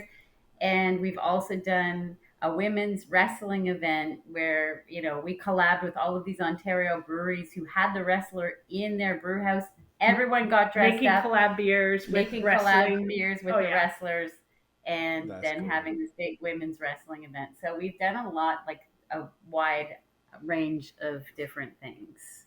That's very cool. I was looking at a top 10 list of Queen of Craft events, and the the wrestling event what was listed as number one on there, and there's one other one that that stood out to me, like one where Wilma became known as the Professor of Hops. Is that the Yeah. is that the hop one that you were just mentioning there, Yeah. Karyn? Yeah, so Yeah. we actually brewed 9 different small batches for everybody to try. So we took 3 different hops and we would brew with just bittering, just whirlpool, and just dry hopping. So you could get the different flavors of the hops, using them in the different ways that brewers will use them in making beer. And try anyway, it was just a phenomenal event. That's Just awesome. really introducing people to the just the science, but also the creativity and the thought process that we just take for granted. You crack a can, you pour it in a glass, and off you go. But if you really want to drill down, and for me, what I love is I really do believe that information is power. And when you empower the person who is going to order a beer, for example, I have learned very quickly that I do not like Sabro hops. So if I see a beer that the brewer has happily listed that it has Sabro in it, I'm not going to drink it because I know immediately I'm not going to like it. Right. Why do I know that? Because I've experimented. So if you can train yourself and learn these things, I mean, it's just so much better. You walk into a craft beer bar, you're not overwhelmed at all. You're not afraid to ask a question. You have good questions to ask. You have that language, and you can strike up a conversation, or you can just order a beer and feel good about it. So I just love that idea of giving people the knowledge that they want so they can be comfortable anywhere, where they choose to go. I like that. And I guess that's That's probably one great. of the biggest obstacles for people getting into craft beer is that feeling of not knowing enough or being, feeling silly, or Yeah. or, Absolutely. and that's beer has unfortunately been known to be pretentious. I don't think I don't really see it too much, but I imagine it can come across that way, particularly because once again, it's the same as the we all think everyone's into haze and pastries, where like Yes. it's a language, it's like a subculture, it's a weird thing with words. And I remember I can't remember, it was a situation recently where I just said, yeah, get it. Oh, I had this crispy, and people were like, what? Oh, sorry, I lied. You have to like, we're Yeah. Yeah, using exactly. words. Yeah, like if people are watching or listening to this, I imagine that they probably know this stuff, the foundational things, but we're all throwing words around like it's nothing.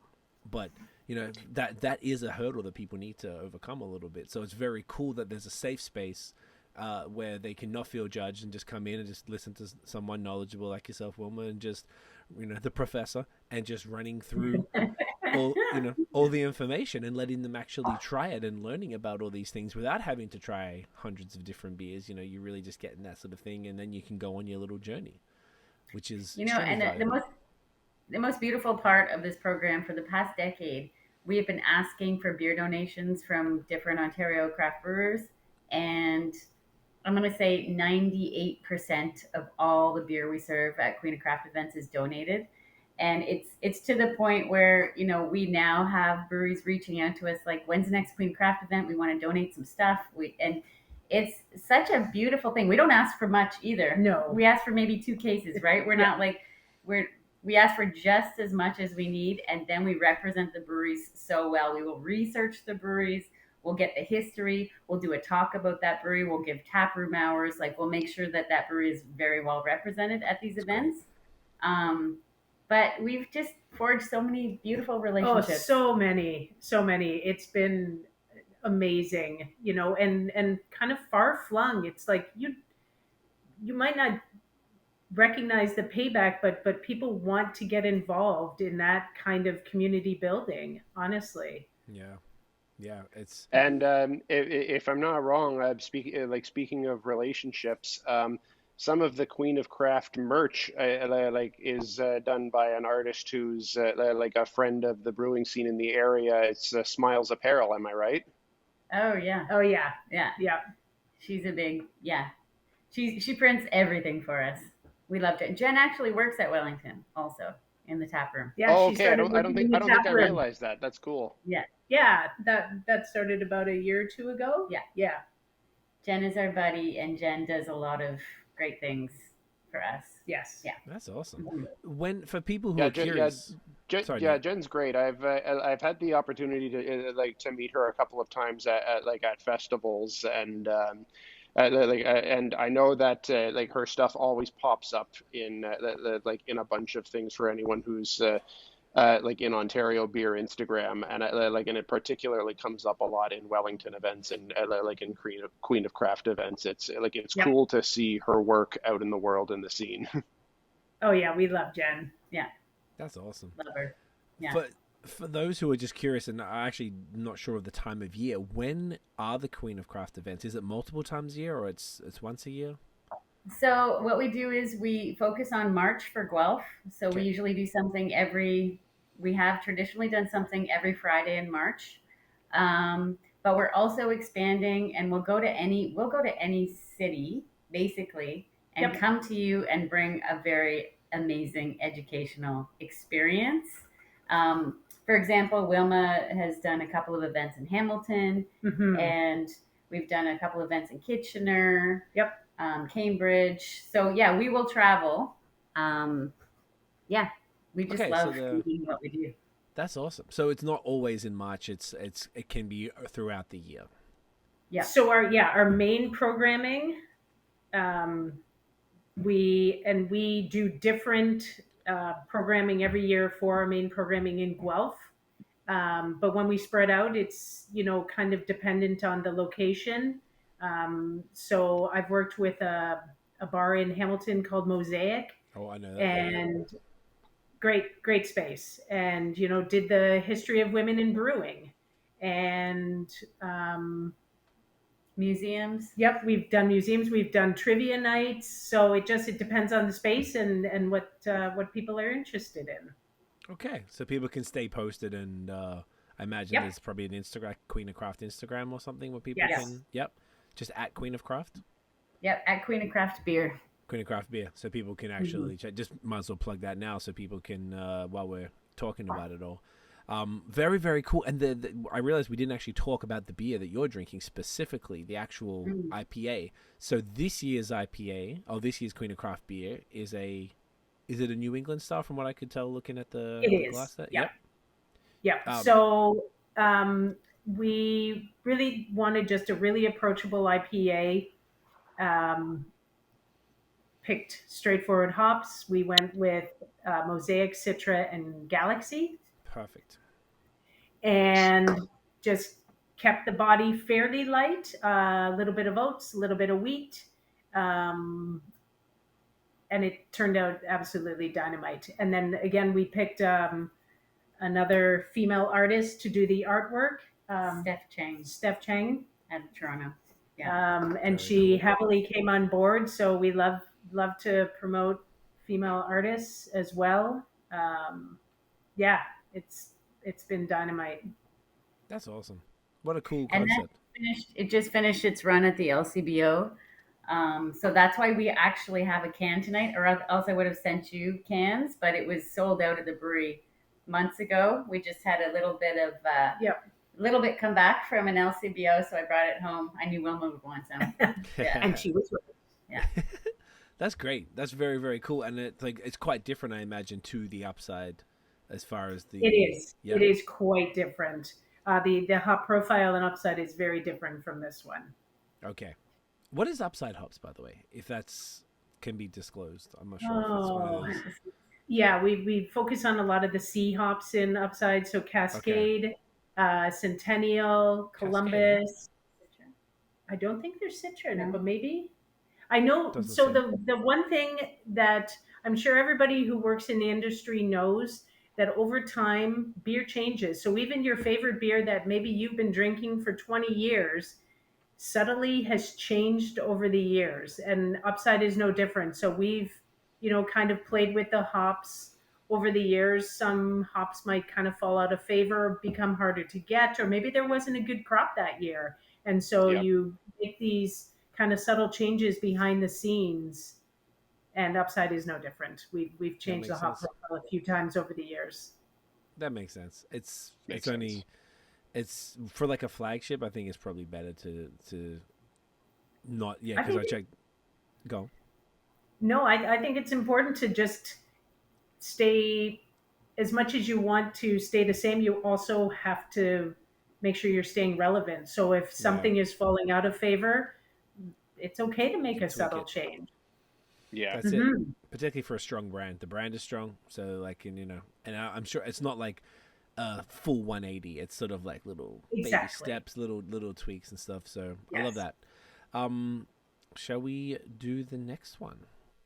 Yes, we should. absolutely. What are we Want to do thinking? sunshine? Yeah, You we're guys gonna into we're gonna doing? do Sunshine so we can talk a little bit more about collab brews as well, because that's a kind of an important part of not only what Karen does, but also what the brewery represents. Yes. Have you So guys tried this yet? I personally We have haven't. not No, yet. All right. that's a So dope label. this is the fifth year that we've brewed the sunshine. Have I tried it? Yeah, and the can has stayed. Oh, I'm very bad at this camera thing. The It's can okay. has stayed Yeah. pretty much the same. It's slightly different every year, but same idea. If you look at my most recent Instagram post for Wellington Brewery, I have the last five label designs for sunshine. It's Hmm. the same design, just different color scheme each year. And we Oh, just I thought see. it important. We thought it was really important to I can't build see. the brand awareness for this. Yeah. Gotcha. Okay, so it was originally brewed according to this for Guelph Pride in 2019. Yes. Yes. Accurate? So this Okay. would be the fifth year then it's been brewed. Actually, we brewed it in 2018, and then there was a blip. I broke my ankle in Cuba in Oh, no. 2020, and COVID hit, Jeez. and all kinds of stuff happened, and we did not collab that year. Yes, there was Okay. a lot going There on was that one year that we particular year. yeah. Yeah.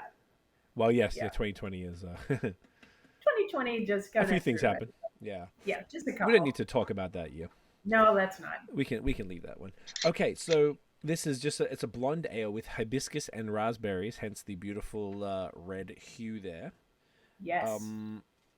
So it's according to, so basically you collaborate with the team at Guelph Pride, is that right?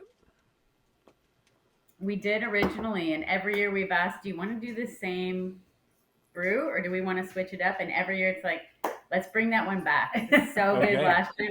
Bring it back. Okay, Yeah, so this has basically become the Guelph Pride beer. Mhm. perfect. It's Love that. the label is so sick for people who are only listening. It's got like a unicorn and like a smiley, like a smiley face, a yellow smiley face person on the front. Yep, there's a lot going on in this can. It's true. It's even hard to explain. It looks like you're on a mushroom trip, in a good Yeah. way. exactly. That's exactly it. Yeah. Like rainbows and raspberries and Clouds with faces on them. Yeah, this is Yeah. hectic. We have I a like pretty, it. we have a And pretty incredible in-house designer, which I don't think a lot of breweries actually have. So we're really lucky to have That's an key. in-house designer who's creative but can also do very technical things as well. Yeah, Yeah. that makes And a Yeah. and this unicorn's got some very muscular legs. Unicorn's jet. Yeah, doesn't it? Look at that. Yeah. So It's- buff unicorn. Buff Unicorn. Is that a good episode name? Buff Unicorn. I'll write it down. Yeah. Yeah, it might be. I'm trying to note some down. It makes people like, what Buff Unicorn? What is this about? Shall we sip, folks? Cheers. Yes. Let's do it. Cheers. Cheers. Cheers. Great nose. Nice. So it's not. I guess I don't know why in my head I had it was a sour. I guess it's just a fruited blonde. Okay, makes more sense. It's probably this the is color great. just doing that in your head. Yeah, the color's beautiful. 4.7%. Do you remember why? Like why specific? Because I feel like a fruited blonde is a unique Strange. style. Yeah. Strange. Yeah. I would say so. Definitely. So 5 years ago, when we first sat down with the Pride team, everybody was talking about we wanted to be bright. We wanted to be like sunshine, like taking a sip of sunshine. And our brewer at the time, I think Dave was one of them that worked with us on this project, um, said, we're really good at doing ales. And so they were kind of going back and forth about doing an ale. What's the lightest ale we could do, but add like the most amount of like sass to this beer? And so that's kind of how we just landed on doing a blonde ale with raspberry. We wanted a lot of raspberry. We wanted it to be pink. Mm-hmm. And so the hibiscus is always going to impart a ton of color, and a little bit of that sourness you're getting at the end. So yeah, we trialed it with different juices and things, and this is what we landed on, was the raspberry and hibiscus together. And don't forget about the glitter cans. Yes. So also another great feature of this is that we would stop the canning line and we would put glitter in some of the cans, food grade glitter. And then if you had a glitter can and, we would mark it somehow discreetly, you could bring it back and, win something. So we've done glitter cans pretty much every year. Yeah. And we've also done glitter kegs that we've sent to licensees. And then we don't do that anymore because it's messed up a lot of people's lines. Pouring glitter for the next few months. Seems like a good idea, but I'm here for it. But yes, not everyone wants a glittery stout or glittery hazy IPA. That's fascinating. Glitter and I love stupid stuff in beer as much as I love the traditional stuff, whatever. So glitter is the funnest thing in the world. So that's so fun in beer. Isn't it fun? I love it so much. Yeah. I hadn't actually heard of that. I think that idea of like surprise glitter is the coolest shit I've heard in a while. That is so cool. It's like the golden ticket. That's exactly it. I have we did a glitter collab with a brewery in Quebec. I think it was the first canned glitter beer in Quebec, and I still have one of the little is it this type of stuff? And it's like the food grade glitter. Is that food grade? We use taller, skinnier vials, but that's the exact same stuff. I think this is like a sampler, just like he just gave me one, so I was like, oh cool, because you can get different color. And the beer that we did was a hazy IPA base, and it was for we called Love Dust, so like a Valentine's Day beer. So we used like, this is violet, but the one we used was like red or pink, so that the glitter actually gave it the color. But I imagine most times for this you don't need that. You would have just probably used the silver. We use the silver or the white or the gold. That's really fun. The Love Dust, I like that. Yeah, I like that too. Yeah, it was a cool beer. It was something we brought back every year for Valentine's. I think we didn't do it this year was the first time. But it's I just feel like I don't see it very often. I saw it in like 2019 at Evil Genius in Philadelphia, and I was like, this is sick. And I heard about glitter beer, and I knew everyone got so mad about it.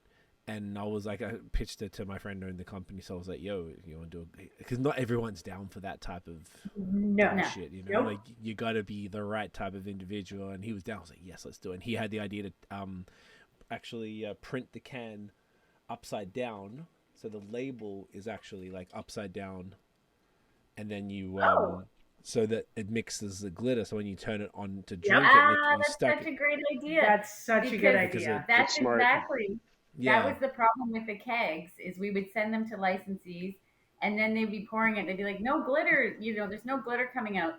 So then we learned that you had to take the whole keg and turn it upside down. Invert the whole thing. Oh, jeez. Slowly, so that you can agitate the beer. So, it's just I can only imagine with a keg. Oh, I'd be so happy if I didn't know it was glitter and someone poured a keg and it was glitter. Oh, my God. I would be stoked. The one thing I did notice, at least in the last batch, one of Nate and I's friends was like, he doesn't like glitter at all. And he thought you could taste the glitter through the beer. And I was like, you're crazy. What are you talking about? But and then I tried it again and thought about it. I'm like, oh yeah, you kind of can. It's like a from what I understand, glitter, the actual food grade glitter is like crushed mica. I think it's MICA rock, right? And it's some sort. And so there's a touch of minerality that it delivers, just a little bit. But maybe because the beer that we did, the base was a hazy IPA, whereas this is a blonde with the fruit. So I think that maybe the fruit might have overpowered any of that, and the hibiscus is that earthiness, which is cool. But surprise glitter, that's another potential episode name. I like that. So noting these down as we go. But no, that is so cool, and I love the creativity about it all. And it seems like obviously the two of you have fantastic energy and partnership and all of this type of stuff. So I love it. I love hearing that. That's super fun. I feel like that should have got talked about more. Yeah, I mean, this is what makes craft beer so unique, right? Is that for some reason, beer, it's just opened itself up to, like, craft beer specifically has opened itself up to like political causes and doing better for each other and for ourselves and getting out there in the community. And there's just so many nuanced little things about craft beer. It's not just about the beer. There's like a lot of different other moving parts. And, and it's also like, we can have fun with it. We can have so much fun with it. We can have fun with this. So recently, I believe it was just last year, there's a Guelph science group, and the brewery did a collaboration with this group where they actually put meteor rocks in the beer. Okay. Which is meteorite beer. Yeah. It was pretty crazy and so fun. Mm-hmm. How did that work? Like in the mash-in or in the fermenter? We just dropped a bag of rocks basically into the boil, and just, to say this is a meteorite beer, so we just kind of dropped them in and let them like stew around for a little bit and pull them back out. That's so sick. But also that was a really fun collab. Yeah, that's hilarious. So having that flexibility to do that kind of collaboration is what Karyn was just saying about craft beer. Is we can do that. We can have that fun. We can be informative. We can be political. We can be whatever kind of fits and work with it and bring it out. It's incredible. I love that whole vibe and that energy that the craft beer industry can bring if it wants to, if it has the the willpower to do all these different things. And then you got to balance it with like. Sorry, go ahead. Oh no! So please, you go first. I was just gonna say, and then you have to balance it with trying to keep a business afloat. Yes, right. There's that too. Whole other challenge. Yeah. No, I was just gonna say, like that last point there, Wilma, like I think is pretty key. Like, 'cause it's absolutely true that like craft beer is has definitely opened up to the point where it can take on these causes, but the willingness to do so is very, very key. And and I think what you both have done with Wellington and what Wellington as a brewery has done for quite some time, it's commendable because it's very easy in this scene, I think, for a lot of people to say just focus on the beer, and that's what and that's unfortunately where a lot of toxic energy comes from in this scene. We've all seen it too much. But it's great to see the attitude that Wellington has and kind of that that spirit that you both have brought to it, talking about making a safe space for women as far back as 10 years ago. And that's at a time where, by and large, I don't think that was really being widely talked about in the craft beer scene. So I think it's very key that, it absolutely, it is open to breweries, but the willingness to do so really is what makes the difference there. So it's a good thing to see. I think it's been one of the biggest draws for me for sticking with this industry is there is a lot of will in a lot of people involved in the industry to make a difference. It doesn't have to be large scale, but promote maybe a day where you're working with a local animal shelter, and then the next week you're picking up trash in the community, and then the next week it's, you know, you've brought in some local food and maybe a new business that you're trying to promote. And there's so many ways of just tying into your community and really grassroots kind of things. And for me, that's been such a big element to keep that energy and that passion going over the years, is you keep seeing that, and you know that there are a lot of people that are doing that really good work and putting in the time every day and making that effort to make a difference in their individual communities. I love it. I love it all the time. That's amazing. And you've both worked with a lot of different organizations, I imagine, doing similar things that you've done with the Pride beer, and whether it's like a beer collaboration or otherwise. Oh yeah, Karyn's probably worked with so many different organizations. I know we do the Movember beer every year now, the Pencil Thin. Great. Yep, we're now trying to, instead of really stretch ourselves very thin and give like small donations to all of these organizations, we're really trying to just hone it into like 3 or 4 big fundraiser and initiatives that we're going to take on, so that we can actually like donate a chunk, you know, a good chunk of funds to whatever we're raising money for. Mm-hmm. Yeah. So we're really landed on women. Guelph Wellington Women in Crisis has been something we've been doing for a long time. Yeah, that's been a big one. Yeah. And then, like you said, this is our 5th year with Guelph Pride, which we're really, really happy to be partnered with over the years. Yeah. Movember has also been a big initiative for us as well. Yeah. Which is cool, because you sort of like, even just those 3 alone, where you're hitting Movember for men's issues, the women's shelter you worked with the whole time, and then Pride. Like, the 3 large groups of society that sort of attack, or not. I love that as well, that it's sort of like, we want to help everybody. That's the message I'm getting from what you're saying. And you really want to, I just think, I don't know, that's extra cool. Just even hearing you say that, I didn't expect that. Oh, that's dope. Usually, you know, I would say argue the more times people would maybe pick and choose, maybe this is our, and there's nothing wrong with that either. Like, this is our mission. This is kind of what we're doing. But obviously for you both, but for the company, that it's, you know, you want to, like, I feel like the beers and the products are for everybody. And then obviously you're giving back to everybody in as many different ways as possible. That comes, it's clear that that's very, very thoughtful, and it's very intentional the way that you're approaching that. Love it. Love to see it. Yeah, it's been a really fun journey, and there's been a lot of learning too.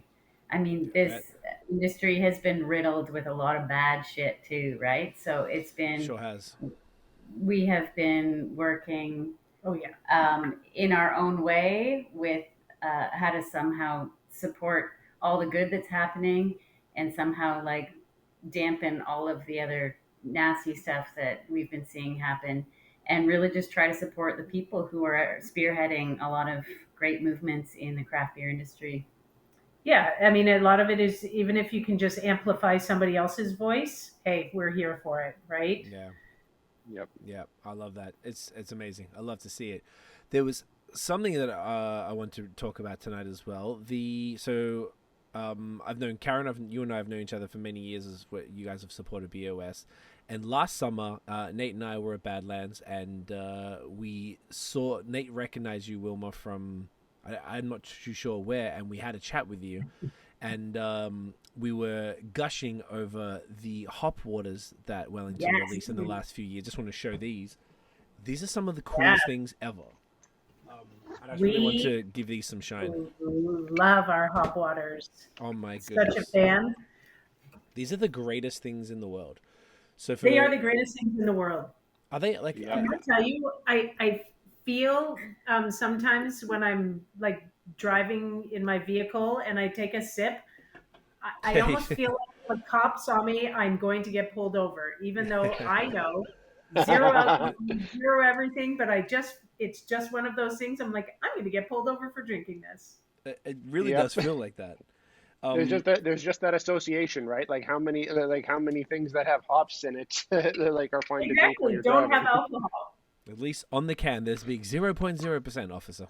It is completely 0.0. So these things, when did they come out? Would it be 2020, 2021?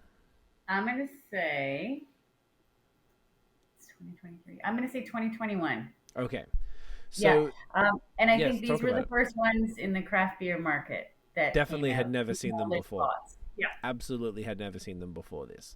Hmm. So essentially, it's sparkling water and hops. Really, it's very straightforward. It's no, and then on the top, no calories, no carbs, no alcohol. So it's the perfect thing. But it's a brewed product. It's using biotransformation, so it is a brewed product, which is pretty cool. That's why it has a little Okay. bit of depth. Because we tried stuff. We trialed just like if you just boil up some hops and put it in some sparkling water, it's going to taste nasty. It doesn't work. So you need that yeast component to have that biotransformation and a little bit of acid. Just it's like a chef's kiss. Ah. Mm. Where did Soft. this? So it was like it's actually this has been. It sounds like it's been a very serious process, like a big R&D to get these to where they needed to be. What was the genesis of this? Like where did the idea come from? It came up in small batch meetings, and we had been talking about it for years. And I think what we were most interested in is like isolating hop varietals so that we could actually taste what that hop really tasted like, Mm. um, unimpeded by anything else, right? Just in water. And so we started brewing like smaller batches just for our tap room for our staff, and everybody loved it, started going crazy for it, and really wanted it on tap all the time. We were so disappointed when it wasn't on tap, and then just learned how to brew it on a large scale. Okay. I So love that. the first two of the two we have here, which is Cascade and Chinook, I've also had Nelson and Vista, I believe. Yes. Were two. Yep. Were there others as well? There have been a couple others. Yeah, we had that flavored one too. What other? Was it canned ever? We've done Citra, Sick. and we did. Oh my goodness, why can't I remember? No, we haven't done Simcoe yet. Michigan Copper. Oh, the Michigan Copper. Michigan Copper. Yep. Yeah. Okay. Yeah. Why? And then there's one other Yes. one that I can't remember. Okay, so were they more like smaller batches that were kind of testing to see so which yes. ones? These are the only two that we will brew like on large scale. So everything else we're just trialing out, and we're also listening to community feedback and seeing what people want to try and what they want to test out. We did a sauce that didn't make it into cans, but we had it in kegs. That would have been hectic. We did a lot of different. We've Yeah. done a lot of different kinds. So Okay. it's been beautiful. It's been such a lovely experience to just like, I mean, brew culture, and I can't speak for every brewery, but I know for a long period of time it was just very acceptable to be kind of a little bit drinking on the job, right? Cracking a beer on the job, not getting like drunk or anything, but just consuming. yeah. And you're constantly around it, you're constantly trying things, you're testing all of the vessels, you're doing all this stuff and cracking beers. But when this came in, it just feels like that has been wiped out. Like everybody, all the brewers, our whole team, our production team, everyone's just drinking hop waters in the back all the time now. Love it. I'm not It's a great surprised. idea. They're just so fantastic. So how did you land on these two? On the Chinook and the Cascade for the 6-packs, the cool, with the actual cardboard packs and. We actually wanted to have two core brands that were all Ontario hops. So Exactly. these are from Smart. Hey Ho. Gotcha. Yeah. So we partnered with Hey Ho for their Cascade and Chinook hops for a number of years, and we've used their hops in different beers as well. And so it was just a really great extension to use them in the hop waters. Gotcha. That makes And I more believe sense.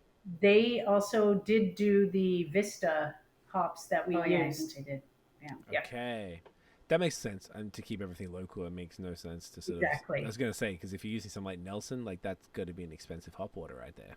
Yes. Yeah, Like, that would be. They're just such a fantastic product. So were you, when you say it was the first, was it the first in the market in Canada or Ontario or global? I mean, the first that we knew of, because when we were trialing things, we had some different hop waters from the States, different breweries in the States, but there was nothing else that we could even compare it to in Ontario. Yes.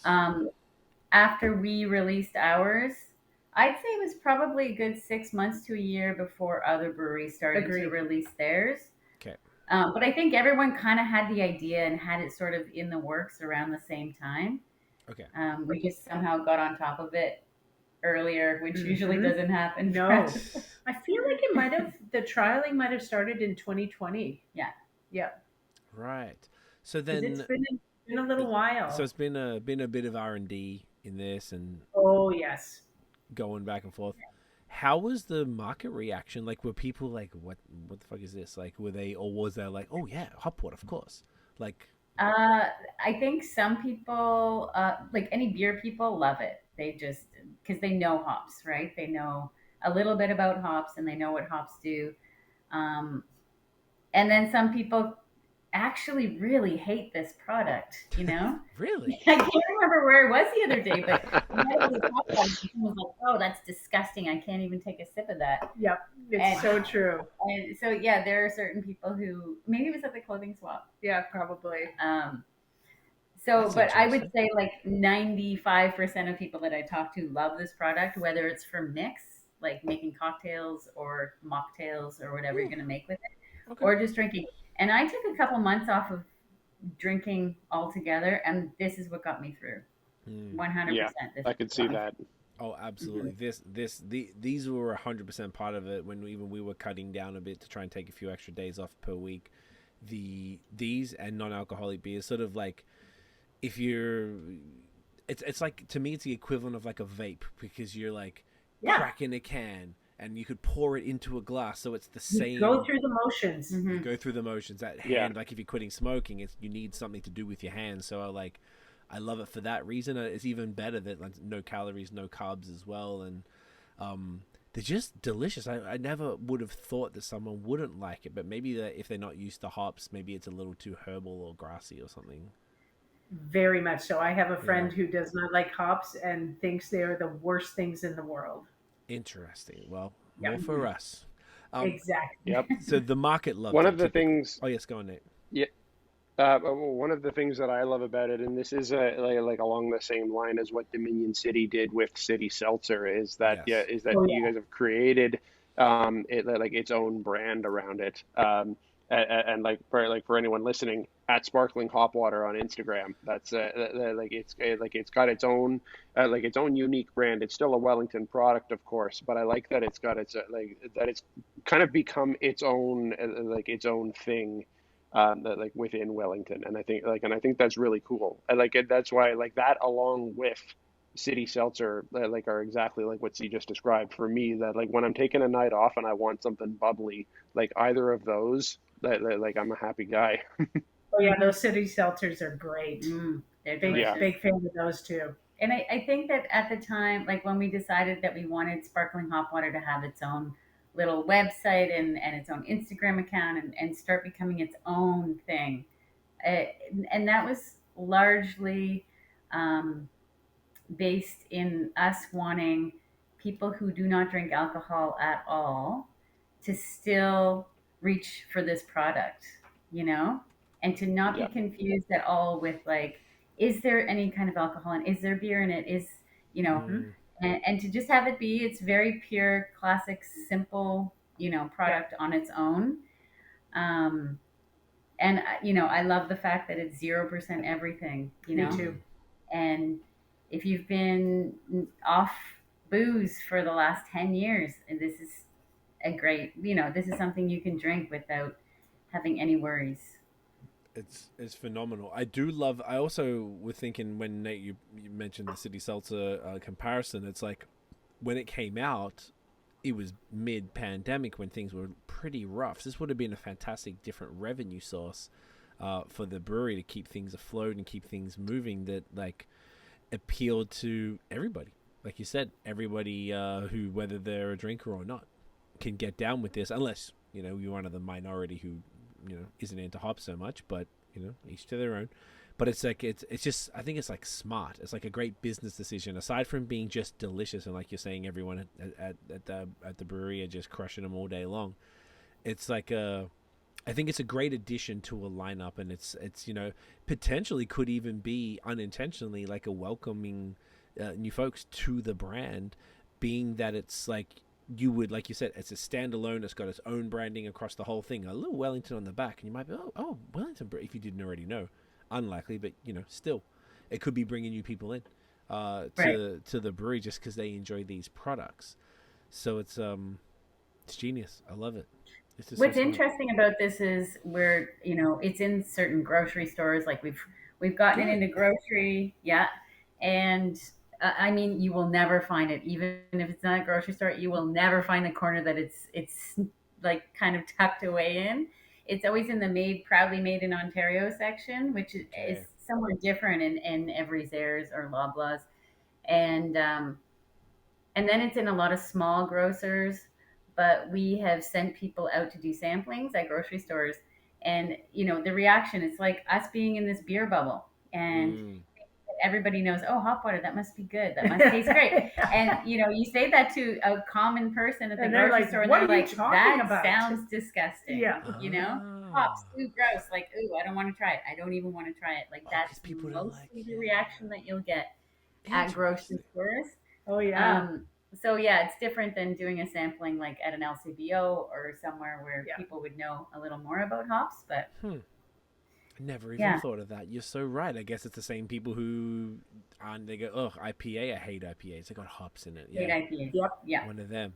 Jeez, that's a shame. But I mean, once they try it's a neat product to look at it from a marketing sense. Yep. It's like certain places it just soars and does so well, and then there are other places where it completely tanks. So right now we're just in the figuring it all out stage. And it seems to be it's something that you're trying to make stick around, like the fact that you've, like you said, separate website, social. Yeah, it's like there's resources going into this. So love to hear it. I want to keep seeing this around. That's amazing. Time for the next one. I know we're like crushing through all these tonight. I think we probably know which one we're going for next. Well, then we may as well move on to SPA. See, terrible at the camera. That's me. Oh, you got it. You got it. Don't sweat it. All right. You're a professor. You're not a camera person. I should know where the camera is going. Gorgeous. So this is one of the OG classic brews from Wellington. Special pale ale. This was the cornerstone for years and years. I mean, if you wanted to talk about something to build a brewery around, that was SPA for a long time. Definitely. And this is a English style pale ale. Correct. Which is something that probably most of us wouldn't have had a ton of in recent times, I would hazard a guess. I'm trying to think. Do you guys know of any other English style pale ales in the market? Nope, not one. Not that I can think of. Does Granite make any? They would probably be the only people who I would think they probably would. There's another pale ale. There's another brewery like out deep in the west end of Ottawa in a very small town, the name of which is escaping me. I feel like they would probably have English pale ale as well. But other than that, I can't think of any, certainly none that have it as a regular. No, I've definitely seen a few English IPAs maybe in the last year or two that pop up, but only as one-offs. Like, not like, oh, here's a fun collab, where it was like, hey, here's something we all haven't had in a while type of thing. But definitely not. So I feel like this has got to be like, whenever people pop it up, if this is what they're, if this is something that you're after, this is a style, then this is the one to grab, because there ain't really any competition. No. Few and far between. So it's actually light, like it's 4.5%. Which, again, is one of the beauties of this, in my opinion, one of the beauties of this beer, is that it is 4.5%. Yeah. It's complex, it's colorful, it's... Wicked head, my gosh. Subtle, like, caramelly, toffee nose. I'm actually, like, I haven't had this in a few years, so I'm actually really curious to reminisce and see what this tastes like again. Folks, cheers. Cheers. Cheers. Cheers. Cheers. Okay, this is like, So I've had some of the English stuff recently, and I always felt like, whoa, like that's intense. But I feel like this is like extremely approachable. Maybe it's a pale ale versus an IPA. It's like it's got all of those. It hits all of the flavor notes that you would expect without I don't know, being over the top. Maybe English ales aren't over the top, but in my head, Some of them can be, a little right? over the top. Okay, good. So I would say, because I would say like an English IPA, like even though much more malt forward than an American IPA, can still be pretty high in bitterness. Even though it's largely focused on the more like caramel malt type thing, whereas I feel like this is much more balanced than that. Mm-hmm. Yeah. It's definitely getting that caramel malt, lots of toffee, so there's a sweetness, but it's not far from cloying. It's just very subtle. There's a nice bitterness that kind of balances that out. It's bubbly, like it's nice and like kind of a pretty sharp carb, but it's got that beautiful pillowy head as well. Nice. The clarity is insane. That's what happens when you work on a recipe for 30 years. Yeah, extremely approachable. It's surprising how good this. Like surprising because in my head, English IPAs are foreign. I don't know what the good word is. It's been so long, so I feel like we drank a lot of them back in the day, in the early days. Like this probably would have been intense in 2011 when I started. Definitely. And I also think that like just taking this to every single festival and showing this to the public is like when you say that it's special pale ale, everyone's expecting a pale ale. They're not expecting an amber, right? Which is what an English pale ale is. Yeah, Correct. English pale ale is very amber. So it's always a process of explaining what an English pale ale is as opposed to an American an American. APA. Yeah. Yeah.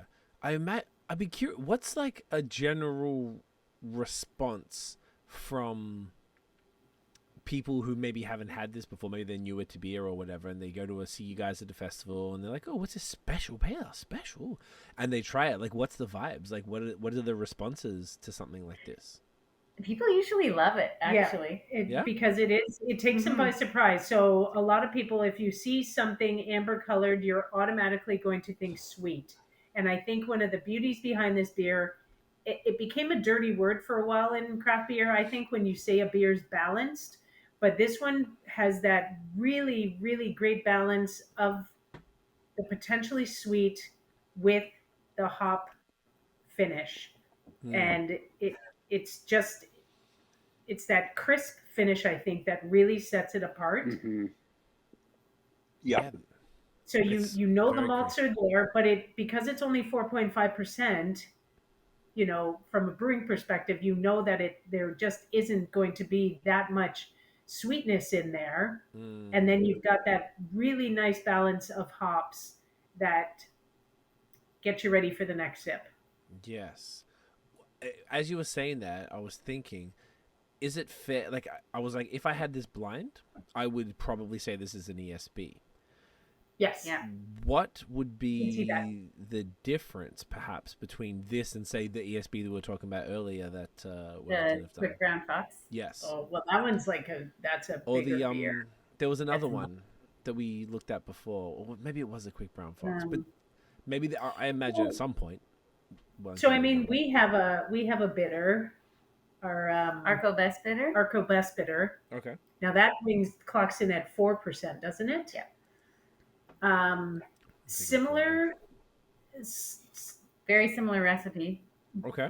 And yet drinking, there's a big difference, and I think it's the hops that really kind of push them apart from each other. Even looking at the pictures of the Arkel, like Best Bitter, it's definitely not that much. A little lighter than this from the photos online, a touch. So this is giving, I mean, but then British IPAs and British Pale Ales are absolutely this color. I just don't know if they were all, like if you had, you know, some of the, what was it called? I think it was one, this book here, that Hops and Glory. Like that's the one where you learn about the ships and they used to take the fucking class and the thing and go around and whatever. When they were talking, like I remember I was super stoked. I think it was called Worthington's Red Shield or something. It was one of like the OG, something like that, some sort of Britishy word. that Mhm. was one of Okay. those IPA. I remember trying that and just expecting something maybe punchier or whatever, but I feel like they're quite approachable in style in the IPAs, but they have, depending on I guess what hops they use, maybe they are a little higher in bitterness, where like you mentioned before that this is quite balanced, so it's like there's a Yes. huge approachability to something like this. And I imagine there's a very strong reason that this particular recipe is stuck around for 30 plus years. I feel like it's this, this the buzzword from 2019, sessionability, Yeah. and that's also what I think our Arco Best Bitter has is like, sometimes you want a beer that you can sit down and have three of them, Yeah. 3 or 4. But you still want a Or little five. bit of that body, a little bit of that malt backbone Mm, that sets it apart Yep. from, say, drinking a Helles lager. Hmm. yeah.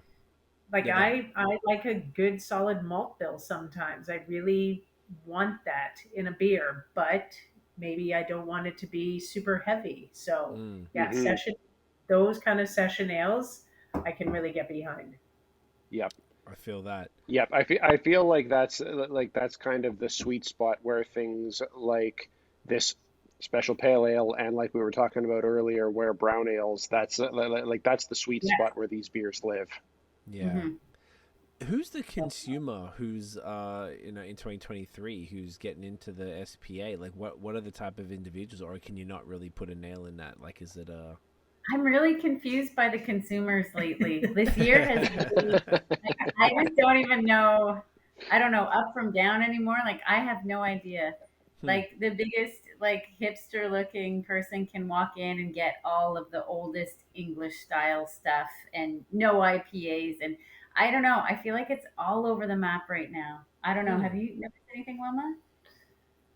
No, no, I mean, I'm a huge IPA drinker, so I notice people drinking a lot of IPAs, but I choose to go to places that serve a lot of IPAs. So I'm kind of in my own little fishbowl there. Yeah.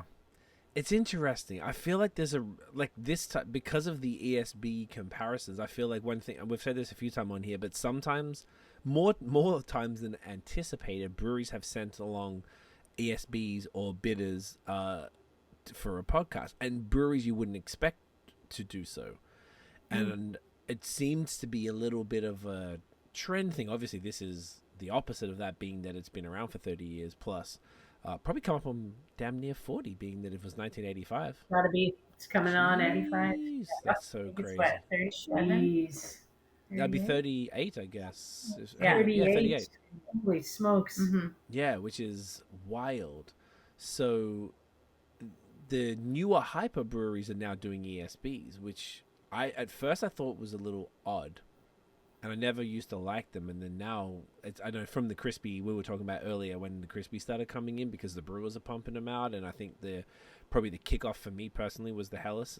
Like honestly, I think that was one of the ones where I was like, oh wow, like because I got you drink all the European lagers and all that stuff in the beginning of your beer time, and gets a little like repetitive and kind of boring, and you go and explore and try out this other stuff, and then like coming back to the lager and you realize just the beauty and the simplicity of it, which is actually quite complex too. And then that opened the door to, you start to rediscovering all the different Bavarian German styles and the different Czech stuff, and then even back to the British stuff, where stuff like this to me fits in that ESB category. So perhaps that's the sort of logic I'm piecing together, that why it's sort of a renaissance. So it's almost like this beer could be attached to the individual you're saying, Karyn, like the hipster type of cat coming in and getting those beers. It's almost like there's a type of beer consumer that just hates all the fun stuff and loves all of the traditional stuff, and this fits in that little world. So it's Well, there's plenty of those. yeah, there's plenty of there's plenty of those people, which for better or worse. Have you noticed, Nate? Uh, I I know it's really hard to say. Like I think I think I'm exactly where you are on this, Karyn. It's like you really can't put a pin in it anymore. Like it's it's all over the map. I think that's where I'm at with it as well. I don't think there's any kind of profiling people's beer tastes anymore, which I think is a great thing actually. Mhm. I think it's really cool that that it's not really predictable what any one person is going to want to order. I think that's better. That provides a better opportunity to kind of get to know your drinker a little better. I agree. I Oh totally yeah, agree. I think it's fantastic if you can't just, and we don't maybe pigeonhole people right out of the gate, right? Like, to each their own. Yep. The hipster can drink ESBs if they want, and your grandma can have a sour IPA if that's what she's into. It's fantastic. Hmm. Yeah. Shouts to grandma, just changing my battery. Sorry. I didn't Oh, mean to insult anybody's grandma. I will tell you a grandma story when we move to our next beer. Are we gonna do the final beer, or Oh what do you yeah, guys? absolutely. Oh, we're Oh, doing the final beer. absolutely we There's are. no question. Absolutely we We are are. not afraid of that final beer. God damn it. We are Um, not. no, we are not scared of that. But this is like I don't want to understand. Like this is great. Like I'm really enjoying this, and I feel like the last time I had this beer, It I is don't think great. I was ready for it. I don't think I appreciated it, and I think now I'm at a place where I appreciate it. And there's got to be, like we were all saying, there's this unpredictability of drinkers right now. So perhaps there's a whole bunch of people who are either going to rediscover this. For me, this is rediscovery. Whereas there's going to be some others who are going to be, it's a whole brand new situation, and they're like, "Whoa, where has this been? What do you mean it's been around for 30 years?" Like, you know, it's an interesting thing. It's almost like there could be a whole marketing campaign behind this beer to be, it's not your dad's, you know, ale type of thing. Like this is Right. this is the type of thing that a lot of people are drinking in all wide demographics, whether whatever it may be, whether it's urban, rural, gender, like blah blah blah, like everything. I do think what you just said made me think about when you've been in the beer industry for as long as we've all been here, and you've tried so many beers and you've gone through so many trends and you've seen things like rise and fall. I think when you've gone through that whole process, all you're looking for is a well-made beer, and you learn how to appreciate a well-made beer after Yep. all of that. No tricks, nothing fancy. You just crave, and you just really appreciate a well-made beer. And I think Agreed. that's what SPA is. It's just one of Mm, those like classic well-made beers. yeah, I I think you're think that's a absolutely great way right. to say it. The whilst it's like I remember when all the hate stuff and all the trend stuff started happening, I remember just being fascinated by it because everything was pretty samey in a way that not in a bad way. It's just this is how beer is. There was a little bit of experimentation, but nothing kind of crazy. Belgian styles pretty much stayed the same, and there was the English stuff, and they were the two main schools of thought. And Ontario and Quebec had their own little approach to each, and there's some different kind of variations, but nothing wild. And when all of the haze came in, you're like, what do you mean? Beer's supposed to look like this, like completely clear. I could Sure. read a book through it. Hmm. So then all of a sudden, it's the complete opposite, which used to be a fault, and now it's in demand. So you're going through all of this, and then they're making these 14% barrel aged beers with birthday cakes and shit. And you're like, whoa! And then the smoothie sours is literally like drinking a smoothie, and all of these different fun stuff.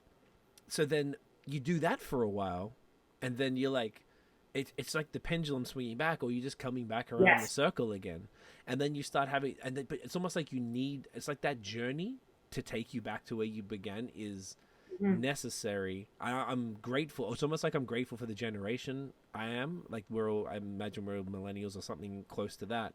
So the Gen Z maybe who are starting with only haze and only all these other things missed out on the color wheel and discovering a Belgian quad. Like, whoa, what is this for the first time? And all of these different things that are like revelations, Yep.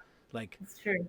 in all of it. And then we got to experience all of that. And I know in Mhm. comparison, I've only been 12 years, pretty deep in beer, or at least very being a strong hobby that I do as much as possible. Whereas I know that you both have been in it for a lot longer than we have. So it's like I feel almost sad for people who sort of come into that, and I hope that they're able to deal with all of the fun stuff and just really soak it up. But then maybe start exploring. It's part of the fun. Like it's the whole point of it all, I guess. Is, and I hope a lot of and it's stuff like this still being around that is important. I think that like if this type of stuff isn't around for people to get into, like that's what's not going to keep it alive. Because I feel like trends are sick. All the like the people we were talking about before who hate fun stuff always like, yeah, it's just a trend, it's going to go. Well, maybe, but maybe not. Yeah. So you need these long-lasting things that are staples as such. So it's it's it's good. very cool. It's good to have. I like to think of them sometime a little bit as anchors, right? Like we have those things that kind of tether us, and That's a then great way. you can certainly like have everything circling around, but you still have that tether. Like honestly, drinking SPA brings me back to the beginning because those were the flavors that really got me into craft beer in the first place. Was basically what SPA represents. That's the best way it's to an look anchor at it. beer for sure. You've got that anchor, and now you're stable, and you can branch out from there, but you still have that point where you started. That's so Love such it's such a cool like analogy on that, and the flavors that bring you back. That's what it is. I hadn't thought of it like that. It's really Circle of life. yeah. I'll be right back. I'm going to say goodnight to my girl. Yes, Okay. yes. Should we do we want to get into the last one and then we can talk about the beer bus? Yeah, let's do it. Yeah. So this one, another classic. This is an OG also from from back in the day. Yeah, this is such a historic style as well. Yes. The Imperial Stout. Oh yeah. Now, and I've got a question about about this one. So right now, it's branded as Wellington Imperial Stout. Not too long ago, I remember it being branded as Imperial Russian Stout. And the question that I have, and this is a minor distinction, but like most beers of this style are generally branded as Russian Imperial Stout. Do you know why it was branded as Imperial Russian Stout as opposed to Russian Imperial Stout? And I don't know if there's actually any distinction to be made there stylistically. Great question. So, stylistically, personally, my belief is that it should be the modifier should be the Russian. The style is Imperial Stout. If you look historically through that style, it is a British beer that the Russians just happen to love. But the Imperial Stout, the brewing, the idea and everything still came from the British tradition. So the Imperial Stout should be, the noun, and the adjective, the modifier is the Russian. So it's so it is it's a technicality that I think if I were to ever name it, I would say a Russian Imperial Stout. But what rolls off the tongue better is actually Imperial Russian Stout. If you were to say the words, I think I see. Yeah. Yeah, so this one, another interesting thing about this, and I don't know if this has got anything to do with the Russian side. So this is 8%. In my head, and I may be off here, is that typically this style, the Russian style is it like, maybe this is just the lower, of the, maybe it's like 8 to 10% all these type of beers are. Like, it's on the lower end of the spectrum. Was this how it always was?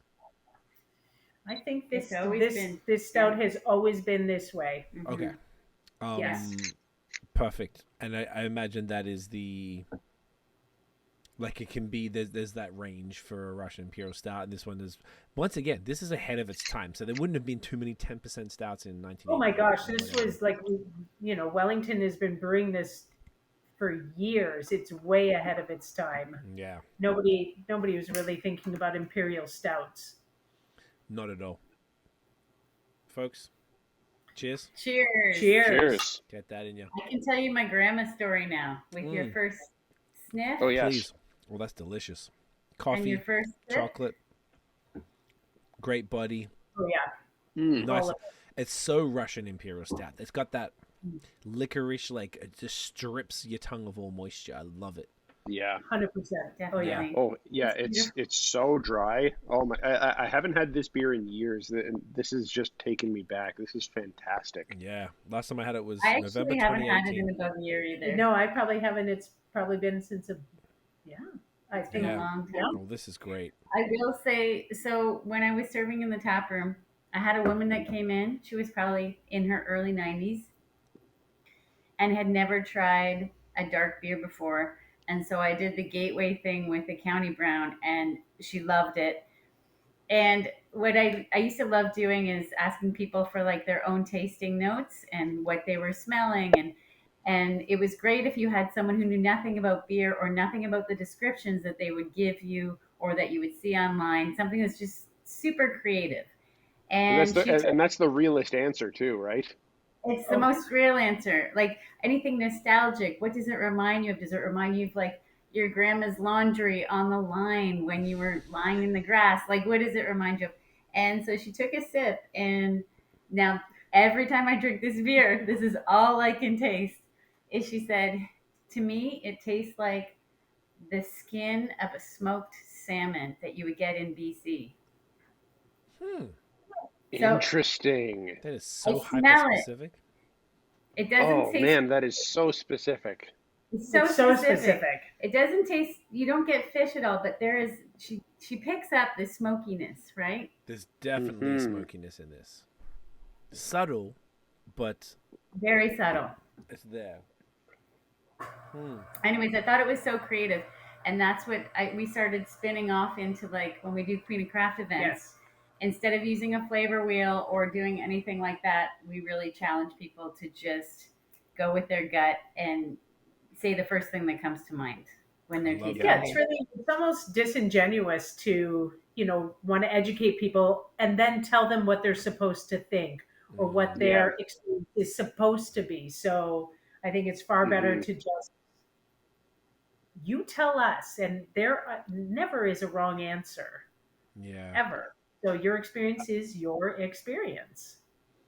that's great because it's really The easy yeah, to be I influenced. feel like that's such I feel like that's such a more real impression of what the beer of what the beer taste is, and it's a thing of when taking tasting notes, I often find myself using the same descriptors that I've used like tens and hundreds of times over and over again at Same. and I'm just kind of falling back on like on the same group of words and whatnot. But then when you kind of when you hear like someone else who is not in the habit of of writing these things all the time just give their little first impressions of it, that feels so much more real and so much more descriptive, even because because they're not trying to just like pick words from a from a glossary. Like Right. they're really giving an actual impression, which is so much more genuine. Yeah, Agreed. Yeah. it becomes hard. I mean, I'm not sure how much you both have to do it. I mean, for us, that in the world that we're in, that's what we're doing a lot of the time is writing our thoughts on a beer. Not that we know anything or we're anything special, but that's what we're always writing. But yeah, it's so easy to whatever the style is, you end up saying the same whatever half a dozen to 10 words. And Yeah, yeah. You have your most favorite common descriptors, whatever the hit list of, for that style. So you fall back on them, and sure, it's a good shorthand. And yet, then you're almost kind of missing out on that new beer drinker experience. Absolutely. Yeah, it's like it's It's hard to like where do you get that from? Yeah. imagine you could have beginner mind every time you took a sip of beer. And it was like you had no previous experience of that style or that brewery or that beer before, and Mm. you could just Yeah, see it with new fresh eyes every single time every you took a time. sip. Yeah, Yeah. That would be optimal with while that would be. retaining the knowledge, I guess, of understanding, but also like seeing it a Yes. little fresh and not like Mhm. it's so Well, difficult. Yeah. I'm loving seeing both of you revisit these Welly beers that you haven't had in a long time. because it also is a marker of time and where you were at in your life. And the Mm. last time you drank it, maybe you had just gone through a breakup, or maybe you had, or whatever experience, and it brings back that experience, right? And you remember, the stage that you were in, or the mindset you were in, and how far you've come from that place when you drink it now. For sure. I Yeah. would say a lot of the styles from Wellington were probably some of the first of that style. I don't know if I would have had a Russian Imperial Stout before this one. I remember, like I said, that was the one I got from the original brewery in 2011. So I don't recall having one previous to that. So it's cool. It's cool to bring it all back. And I sometimes I see the old reviews. I'm like, oh man, you didn't know shit, did you? Like, it's funny to see how little I knew and just trying to wrap my head around. Oh, I think they might have frozen. Are you both there? Oh, they're frozen. Uh-oh. Okay, we'll give them a sec. Yeah. Um, It's to continue on while we're waiting for that to catch up. Uh, like even like you can say things like you didn't know shit back then or whatnot, but at the same time your impressions of what you thought at the time are your impressions. Like like whether or not they're informed almost doesn't matter. Like what you think is what you think at the time, and it kind of like, as Karen was saying, it's a marker of where you are at that time, and the differences that you might note now are still relevant, and what you tasted at that time, the level of knowledge that you have almost doesn't matter, I don't think. that's a good point, and it's good to kind of look back sometimes, be like, oh, that's what I thought when I had it for the first time. Yeah. And I could probably pretty easily. I bet I could find this one because I found the lot that Iron Duke one. I Hmm. guess what was it called? It was just called. Oh, yeah, they're calling right back. We got you. There we go. We're back. No, Woo. There we oh, are. no problem. Um, yeah, we were just saying it's interesting when you look back at the times when you've maybe didn't know as much, and then you've had these products for the first time, and understanding what you thought when you first had it to now, to coming back to now when you've had more experience. Here it is. I'm just trying to see what I thought, because I would, just as you guys cut off, was saying, like, I look back at some of the reviews and I'm like, um, it's ridiculous. I had no idea what I was talking about, and it's Yeah.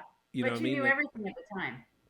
no, I knew I didn't know anything at all. I was super Oh. hyper aware of not knowing anything. It was because I did the stupid selfie thing, and because I hit the 360. Most people in the world probably have had 20 different beers. So when I got to 365 in I think it was 7 months, I became the beer guy who knew nothing about beer to the people that knew me. But I probably only had a couple of each style. It's not that many beers if you really think about it, and how many different styles there are, and maybe not a couple, maybe like 5 to 10 of each style or something like that. So like I'm still learning, but I didn't know what they meant. So I hadn't read anything about it. I hadn't had the podcast, so I didn't get to talk to intelligent people like the two of you who I would just get to ask questions. So doing 100, like, I don't know, probably 400-ish episodes or something. So you talk to a lot of cool people who we learn a lot from, and that's where you sort of pick up the thing. And I imagine for the average beer drinker, they just start to talk to people at the breweries, at the bars they go to, and maybe they meet people online, because there's great communities on every platform of beer drinkers that you can just chat to at whatever level that you're at, Sure. and just learn about it all. So it's funny to see the original, like I think I said it was smoky and chocolatey.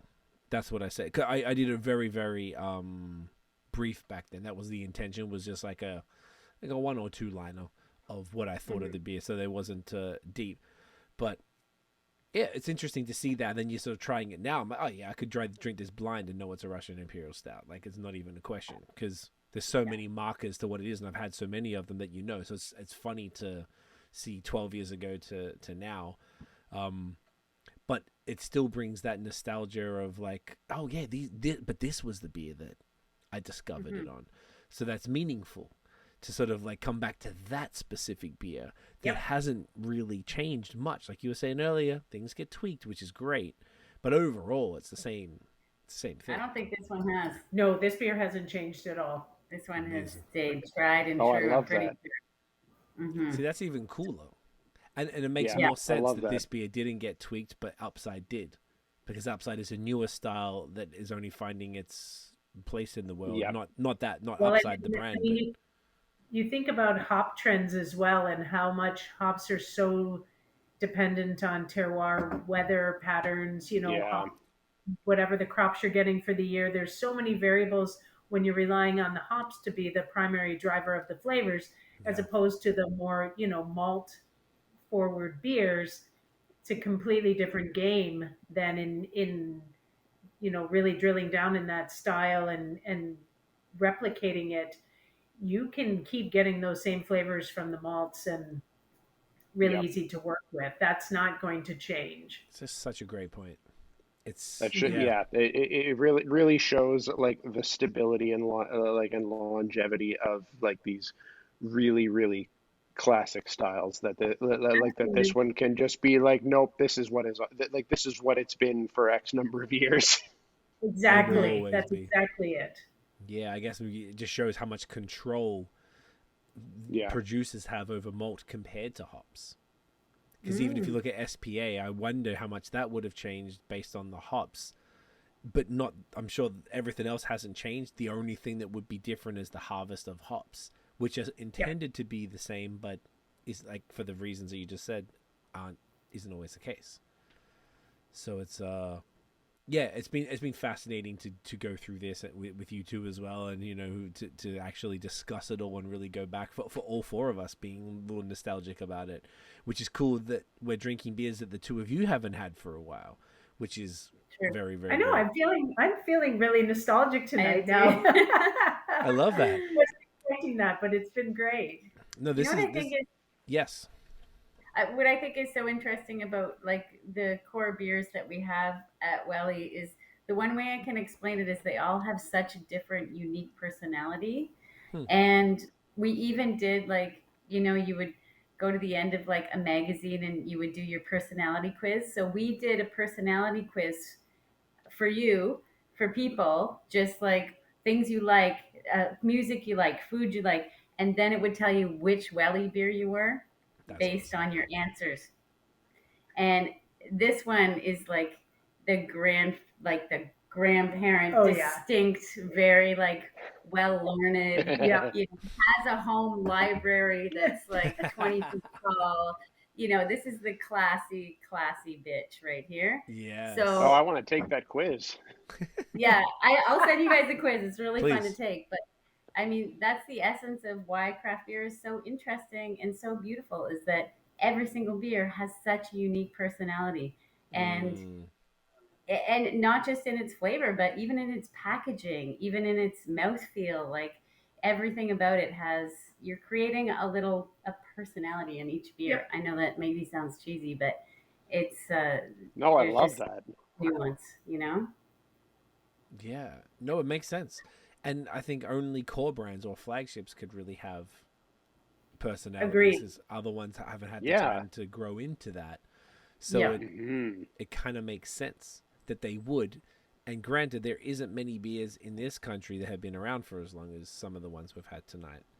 That's Yeah, that's true. guys are Like either a flagship or like a really long-standing annual. Yes.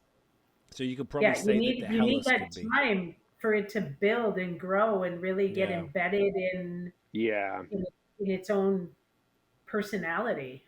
Would you say the Hellas has got to that point? Not quite. It's getting Not there quite. though. Okay. Not quite. Nope. Oh. Hasn't been around long enough yet. Mhm. So therefore, that's a great example. So that's what 6-ish years, something like that. Yeah. Upside too, but Upside's been tweaked more by Yep. nature of what it is, though. Exactly. So it's got a Yeah. different journey than Hellas, which is clearly dialed in, but it does need that little, Needs a gonna little just- more time. needs a little more time, and that's interesting because how many beers in this day and age that are relatively new or not older brands that have been around for decades get to that stage? Like how many? Most breweries probably don't even have a flagship. Yeah, that's a great way to look at it and something to think about. I'm going to take that with me actually, and kind of as I, journey about, think about that from different breweries as well. It's I can think, yeah, it's an interesting concept because there's some I can Yeah. think of the in the hype world. Say the hype world's the most interesting one to me because they're the most flagship averse by nature of what they do and who their base is. Sure. Some do, some don't. So it Mm-hmm. really depends on how that business is operating or how their Yeah. releases are structured, type of Yes. thing. But I was and gonna even say, how and even though, sorry, Karen, go ahead. I was going to say, how do you determine your flagship? Like, how does your flagship brew? And maybe you both know more than I know about that. But what is your flagship? Is it your top seller? Is The it one you've been brewing the the longest. longest? Is it the Mm. one that gets the highest reviews? Like, how do you establish what your flagship is? That's a Do you know fantastic that? question. I feel like kind of I'm silly trying to that I don't think. even know what a No, I flagship don't. brew is. I don't think it's a silly Like question at all. I think it. no, Go on, it's Nate. it's absolutely not a silly It's a question, great and question, actually. and there's not a clear answer to it. Like every Mm. brewery would answer that differently. I think an interesting case study in that is Third Moon, who are absolutely a hype brewery, and however it came about, even though it's not a beer that that is brewed 100% of the time or available 100% of the time, I think what they would say is their flagship is Bone Tree. Yes. Oh, Yeah. for sure. And And that, I like and think they that have like Rise and one more as well. The other pale ale they have referred to as flagships. I've seen.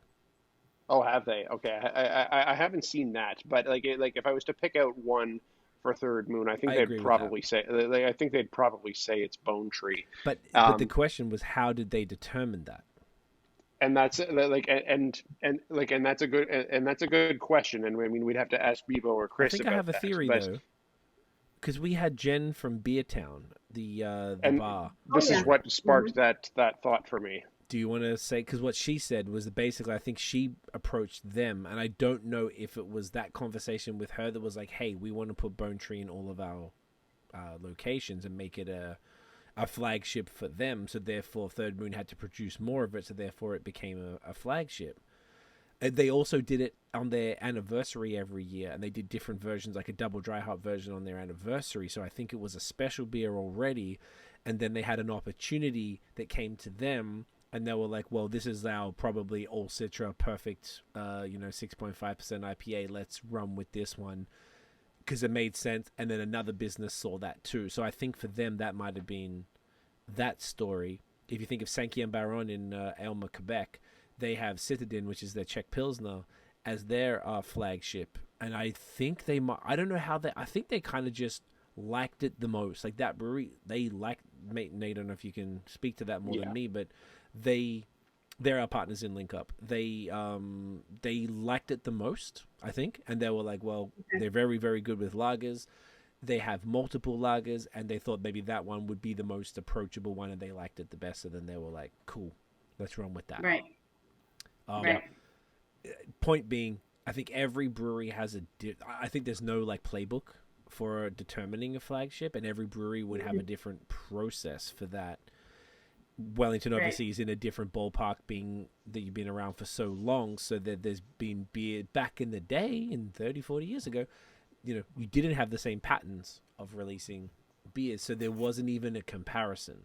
Like, you didn't Right. face the same consumer base, you didn't have the same problems, I guess, so it was very easy. Nobody had whatever 10, 20, 30 beers that they offered. They had 4 beers that they offered or whatever. Exactly.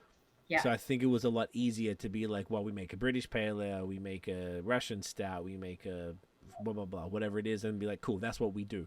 And the ones that stuck around, the people liked, they rock with that easy. Whereas like now it's like, but then Badlands, where we saw Wilma, they don't have a flagship.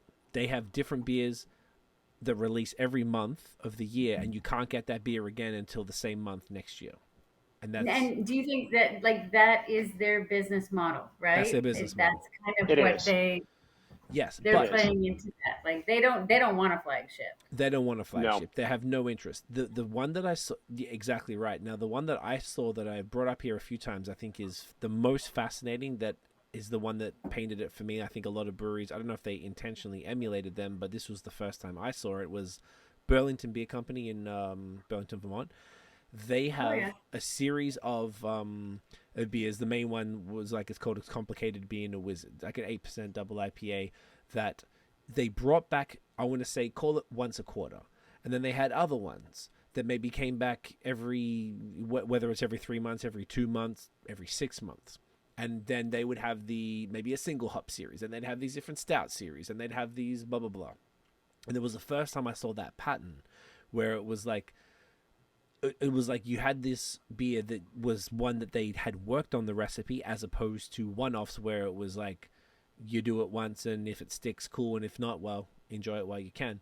And to me, the because I know we have a marketing agency, I did marketing in school. I was like, well, the psychology would probably be, well, I'm here now, and I know that this, wizard beer is great, so I'm going to grab it because I don't know when it's going to be back again, even though I've had it before. Yeah. So it almost plays mentality. Oh yeah. Even for the hype people who are on Untapped and want something new, they're still gonna, they know it's good. So you're like, I'm just gonna grab at least one can of that. Maybe not a 4-pack, or maybe not multiple, or at least a pour in the tap room, because I gotta have that on draft when it's back again.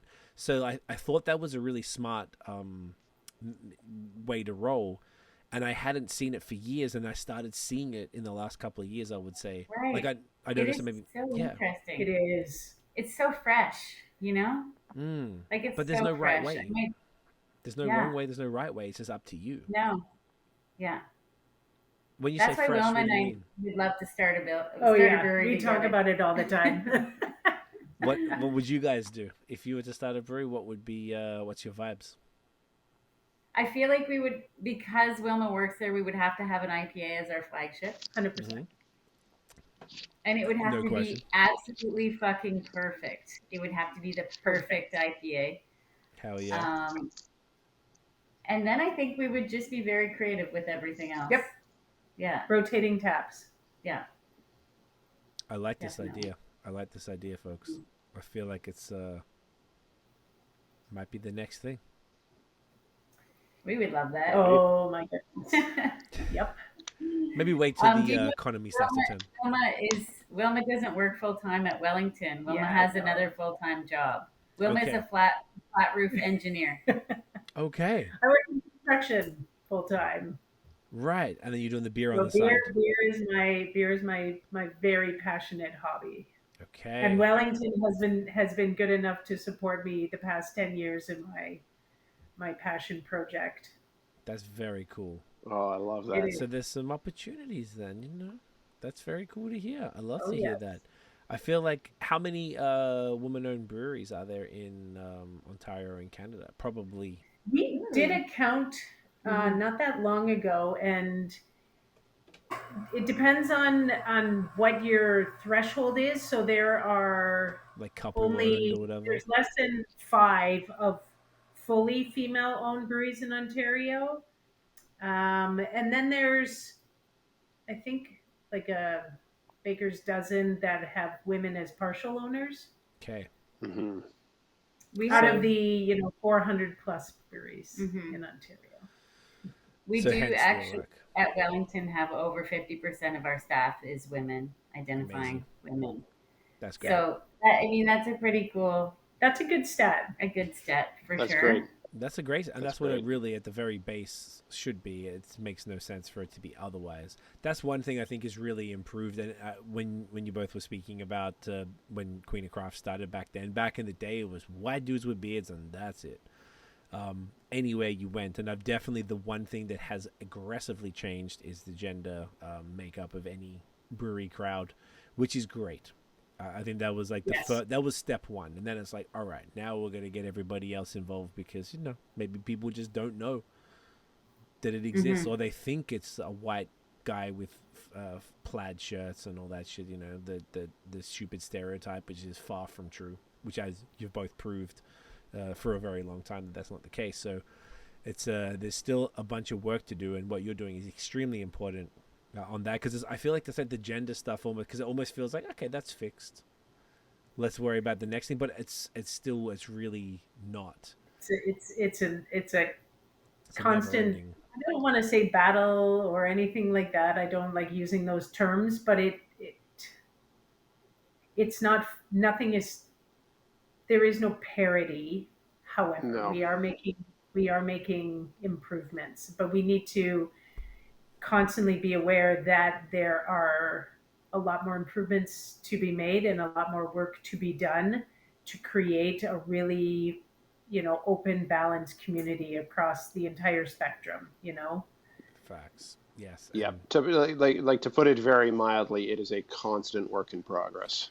yeah, Yes. I don't know if it'll ever stop requiring work, unfortunately, but we want it to survive, and it's one of those things. It just seems to require that for whatever reason, and it's I don't know. It's cool that we have people like you guys who have had like 10. I didn't realize Queen of Craft was 10 years. To be honest, that's very, very 10 impressive. years. To be giving a safe space and a comfortable space for just women to come through and just learn about beer in a way that's like, hey man, like they can come to any brewery and feel great, because it's, I don't know, I don't want to go to a brewery and there's just a bunch of dudes. It's weird. Like I want the brewery. You can go there. It's just like so much light has been shone on like underrepresented groups, especially in beer right now. And I'm so glad that there has been this big, bold spotlight that has been shone on this. Yeah. And that, I mean, there's so much awareness around it that you have to make changes. People are making change. They have to be You making have to. changes. And I know Yeah. some people are dragging their feet on it, but it's there's movement happening. It might be small, tiny little baby steps, but there is Yeah. movement. And that's all we can ask It's for. picking up speed. Yep, exactly. Yeah. Yep. The last thing I want to make sure that we touched on before we left is the Guelph beer bus Yes. right here. Right. So Okay. this is something super cool. I was reading up on it, but please tell us about what the beer bus is. What's the vibes? It seems pretty damn So the convenient. beer bus is beer bus started a couple years ago. Oh yeah, Beer Bus has been going on for before the pandemic. Yeah, and then it stopped. And then obviously it had to stop, Mhm. but it's So- picked up speed again. Yeah, we've developed this group in Guelph called the Guelph.beer group, and it's all 5 Guelph's breweries, including Sleeman. So it's Okay. Sleeman, Skier, Brothers, Royal City, and Wellington. Okay. And so we got together and we said, can we work with the city and get a city bus that's going to do free tours to all of our breweries? No one has to drive anywhere. We can hopefully engage customers from outside of Guelph to come, a little bit of Guelph tourism happening. So we work with Guelph Tourism as well. We've been just applying for grants and getting like little grants here and there so that we can make things happen. And then once a month, we'll have a Guelph beer bus, and it'll just run all day long. Hop on, hop off. Hop on, hop off, stay as long as Sick. you want on any of the breweries, and everything is free. We are taking donations to create a scholarship for a person of color in our region who can go to Niagara Brewing College. Lovely. And that's basically what Beer Bus is. It's like every brewery will be absolutely swarmed with people all day long. So it's great. You're bringing lots of people to tap rooms that maybe wouldn't necessarily get a lot of foot traffic, like ours way out in the north end of Guelph. So yeah, it's been great for everybody. It's been a really great Oh yeah, experiment. oh yeah. And the feedback is so positive, because there really isn't anything else like it. So for the city of Guelph to get on board and to be really supportive of that aspect, and to really create, a safe way for people to enjoy a super fun day out, I think it speaks volumes to what the community is willing to do to not only promote the businesses, but to make sure that everybody is having a really safe, fun time. That's amazing. And to qualify how it works, so it says we've got here that basically it's every 30 minutes. So that means there's a new bus that basically rocks up to. So there's multiple buses. It's not one bus. Multiple buses. Mm-hmm. So every 30 minutes you can get dropped off at a brewery. You know that whatever you got between the hours that it rocks, which is 12 p.m. to 7 p.m. On these days, which I'll read out in a second. Which is great. That's like most of the day. That's like most of the opening hours. That's fantastic. So if you want to spend an hour or two here and keep moving on the next one, no harm, no foul. Just, you go at your own pace. I love it. And we are filming today. It is early June, but the next one is June 24th and then July 22nd for the next one. So they must be Saturdays, would be my guess. Yeah, they're Saturdays, aren't they? Those dates don't sound right to me. For some reason. Let's take a look. Let me just check. June 24th is a Saturday, and July 22nd is a Saturday. Oh, yeah, it is. Yep. You're right. Yep. You are totally correct. Okay. For some reason, I thought they were all in the teens, but no. Yeah, so maybe they just came out of it. I guess the one before were both teens in both weeks, but because April and May were both on the teens, so that makes sense. Right. And then all the rest are teens. Yeah. September 16th, October 14th, yeah. That works.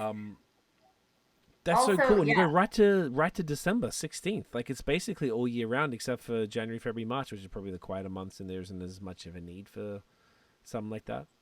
You know what's interesting is that we have, especially around November, December, we have a lot of people do their whole like holiday parties? Company staff party. Sick. It'll be on the beer bus, so they'll have 30 people on the beer bus doing the whole thing, and that's perfect for a company. That's great. And it's free. You don't have to pay for transportation.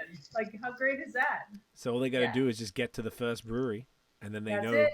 And you got between 12 and 7, which to hit 5 breweries, you spend an hour in each brewery. You could spend an hour and a bit, and there's still plenty of time. It's very cool. That is very cool, and the fact that it's covered by the city, and then.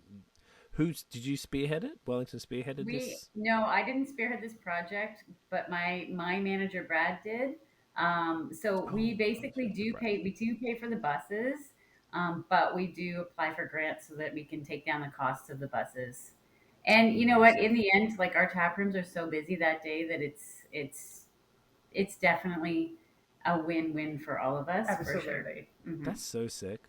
That is one of the coolest things I've heard. I love that because that just really shows the community in Guelph. You've got all the breweries out there, and being able to, facilitate. Imagine another business doing this. Like it's not happening. Another industry. Did you know we have a new brewery moving into the same plaza as Fixed Gear in Guelph? So that plaza we were talking about earlier, where Stonehammer /FM, we've got an out of town brewery moving in. Real soon, so which is that's kind of a difficult thing. Like it's not an easy world for breweries right now, for small craft breweries. No. So it's when you say out of town brewery, what do you mean? Like they're moving? A brewery is moving, or they're opening a satellite location? They're moving from Grand Valley into Guelph. Okay. So, closing up shop there and moving into Guelph. Gotcha. Okay. So will they be included in the beer bus, would you say? Or this is a great question. We've been talking a lot about this. At this point, we haven't made a final decision yet, but we go back and forth on of course, everybody is welcome to be included in beer bus, but also we have put years of time and effort into this. Into building it up to what it is. And the final someone decision new come and just take advantage, get the spoils of your effort. It's a hard conversation. It's not unfair though. I think that is a valid thing to discuss though. It's not, it is sort of tough. Yeah, that'll be interesting. I mean, maybe it's one of those things where over time you get to know them and they put in their work, and then you're like, all right, this feels. Maybe they have a commitment to something or chip into the. Since Wellington's footing the bill, essentially grants aside, there's still you're saying it doesn't. Yeah, all the breweries are paying into the bus, So Okay. we all split the bill.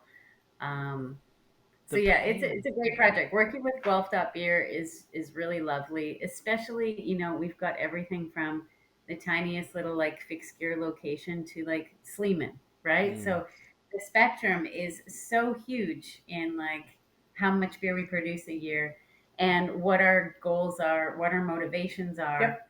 It's like all over the map, but somehow we find a way to like make these little initiatives work with all of us together. yeah. So it's It's been a very really cool cool. project. It's very cool. It's great. I didn't realize that's exactly what it was. Like that's even more fascinating knowing that it's a collaborative effort between all the local breweries, and it's and more, I guess the most important thing, you've been able to make it free for people, which, like you said, I imagine all the tap rooms are incredibly busy on those days, and just jamming is Yeah. probably a vibe, and that you're making that money back, and obviously, and then some, which is the point. And like you were saying, it's a rough time for everybody right now. Particularly for breweries, we're seeing some closures, which is insanely Yes. sad. Um, not cool at all. Expected, but Still when you actually hard. still hard when It's you see still it hard, happening. even though we were all expecting a few to close. It's difficult to see. Yeah, Yeah, it's particularly some of the it ones. hurts. Yeah, it definitely hurts, and It does. yeah, not cool at all in any shape or form. So any way that breweries can be supported is extremely welcomed at Hmm. this, because all of us, at the end of the day, regardless of what any of us do, the four of us right here at Beer Drink is first and foremost. That's why we're all here, and that's the last thing we want to see. We want to see these companies thrive, and these people who have put millions of dollars for the most part, and Absolutely. time, energy, effort, stress, you know, everything sacrifice into creating these businesses. I couldn't imagine what that would take, and seeing that not work out, particularly from all of this, and is just sad. It sucks. So it's cool that there's initiatives like this. This bus like contributes directly to keeping things going, and I feel like I'm glad we actually touched on this, because I didn't realize I'd read a little bit about it, but it was more like after hearing you say it, I'm like, oh shit, this is something that like Hamilton should have one, like Hamilton Toronto should should. Yeah, completely have Hamilton one. could easily have one. Hamilton would be the definitely. next best city to do it, Yeah. for I mean, sure. Kitchener, Kitchener's like you could do the Tri-Cities, Cam- Kitchener, Waterford, and Cambridge could Cambridge, for sure. Yep. but you could do all Yep. three in Yeah. one probably. Oh, Toronto yeah. could have it, Ottawa could have it, Kingston could have it, Oh Barrow, yeah, London. like yeah, there's so many. London, Kingston yeah, definitely could at this point. yeah, Kingston, London, like there's so many, probably Windsor even as well. Like there's so many cities Oh in yeah, this. Windsor is a great beer scene. It's So a there's, great idea. yeah, I feel like there's just so much that people could do, that it's really. I hope that there's breweries and people in the industry listening that are able to see what everyone in Guelph has done, and be able to sort of take some inspiration and do that. And I imagine that if there were any people in other cities that were interested, could they reach out to either you two or anybody else in Definitely. Guelph to be able to get some advice, and to be like, hey, how did you make this happen? Because we can maybe use some Oh direction. yeah. Definitely, for sure. Yeah. I love it. Yeah. We're not gatekeeping any of the No, any and of the those kind of information. ideas, it doesn't make sense for the whole beer community, right? Like, Yeah. It's such a win for a city to do something like this. yep, Yeah. It Definitely. really is. And you know what? I think first and foremost, you're keeping everybody safe, right? And you're supporting local business. It's That- lovely. What Yeah. more do you need? Yeah, that's perfect. Yeah, it truly is. I just looked. We've been like over 3 hours. This is how good this is going. Yeah. it's been amazing, guys. I knew it would. I could tell from the beginning. But honestly, like truly, thank you both for this, for hanging out tonight, for your conversation, for supporting us for the whole time. And it's been so cool to hear the full story, and just to like, obviously it was a big reminiscing session for all of us from these beers. And I hope people who are watching or listening are get yourself some of these Wellington beers and drink with us, and get some reminiscing on, because I don't know, it's been very, very cool. This has been great, and I truly appreciate what you both. I think the scene needs more people like you two. It's Thank very you. like impressive what you both are doing. and how you're pushing things forward, whether it's through Wellington or your other initiatives. So just thank you both for everything. Really appreciate you. Yeah, really, thank you both for being here with us. This has been a genuine pleasure. It has been. Yeah, guys, this was me this too. was a great Yeah. night. Thank you so much for having us. Yeah. That was Anytime. It was a nice trip down memory lane, I think, for both of us unexpectedly. It So really was. Yeah. And if you guys want to come up for Beer Bus, just let let me us know. Yeah. Okay, I'll make- definitely. We're gonna have to make that happen. Yeah, Yes. not a question. This is something because Nate's from Burlington, so he comes back pretty regularly. So every time he's back in town, we always try and do something. So it's been a little bit sweet. since. I think you're about due probably soon. So we'll keep you Yeah, posted I for am. sure, and we would definitely love to do this again. We'll definitely make this a regular thing. That's great. Let's get the thumbnail real quick, then we'll wrap everything up here. Then we'll finish up off air. Do you want to hold up Yep, some and, of the? Yes, Nate. Yeah. So after we do the thumbnail, just before we wrap up, I've got a minute or less Wellington story to share before we close out. absolutely, we're here. Stories are more than welcome, Nathaniel. All right. Let me see. Can I get 3? Let me see if I can get 3. Come on. Nope, I can only get 2. All right. Do you want to hold up some cans? You don't have to. Might be fun. Okay. All right. Let's see. Oh, I want this You want one. that one? I want this one. Yeah, there you go. Fight for the cans. I love it. Gorgeous. Do we have to hold these with one hand? Oh, no, you don't have to at all. It's just because I have to hold the mouse pad to do the screenshot. Oh, Wilma, we need to see that. Oh, don't hide your faces. All right. Like Wilma, I said, I'm what are not you doing? great with this There camera we go. placement. There we Okay, go. There we ready? go. Oh, that is stunning. There we are. Perfect. We got it. So where can everybody find not just Wellington online, but all the things we talked about this evening, whether it's Queen of Craft, Beer Bus, Sparkling Hop Water, Wellington, everything? That's your department. Probably the best place to find all those things is Instagram, and very easy handles. Just basically tell it like it is, Wellington Brewery. Queen of Craft Beer. Guelph.beer is where you'll find on Instagram. You'll find all that information, although there is also a website for Guelph.beer and Queen of Craft. And what about the hop water? And Hop Water has its own Instagram account also, Sparkling Hop Water. Find us. Instagram. Find us in all those places. And yes, make sure you follow, engage, jump on that bus, get the hop water. You need some hop water for the in-between, for when you're on the bus. Yes, Keep that definitely. That's six-pack right. in the backpack. Mate, you are good to go. You are Nate, good to absolutely. Nate, where can everyone find you online, sir? Okay, so you can find me everywhere at NathanDoesBeer. And quick story. Oh, yeah, So, sorry, the story, yes. Yeah, no, that's all right. So every craft beer drinker knows that weddings tend to be the worst possible place for drinking options. Oh, my gosh. So a good news story that I have on this is one of my best friends got married at the Cambridge Mill, and I was so amped when I got to the bar and when I saw the beer options. One of the options, short cans of Wellington Helles. Let's And as soon as go. I saw that, I'm like, I am drinking that all fucking night. and it was just Best spectacular. wedding ever. I've never been so happy to see Wellington Helles in my life because I was already bracing for just a night of Labatt 50. Ugh. Oh yeah, Oh, that's perfect. that's so good. So Isn't that good. beautiful? So shout out to the Cambridge Mill. If you're looking for craft beer options, if any of your friends are getting married there, that's a good place to be. They're great, and they just put sunshine. They just got a whole bunch of sunshine and put it on tap. So Let's Oh, go. it's they even just better, a big even pride better. event, There so you yes, go. Go Cambridge Mill. Nice. Yeah. All right, Cambridge Mill. Let's go. I love it. And Nate, where can everyone find you online? At Nathan Does Beer everywhere and right here on BAOS Podcast. You know the vibes. Guys, thank you so much for watching and listening. This was fantastic. Please smash the thumbs up if you enjoyed the episode. Hit subscribe below and hit that notification bell, Nathaniel, Ding. so you know when the new episodes drops. Follow us everywhere at BOS Podcast and check out the long form audio. We drop every Wednesday, the audio in the morning, the video in the evening. We talk to some incredible people, mostly in Ontario and Quebec, but across the globe, about craft beer, This has been a pleasure. Thank you both. And we'll see you guys in the next episode. Cheers, y'all. Thank you, Cheers. guys. Good night, everyone. Bye. Thank you. Cheers.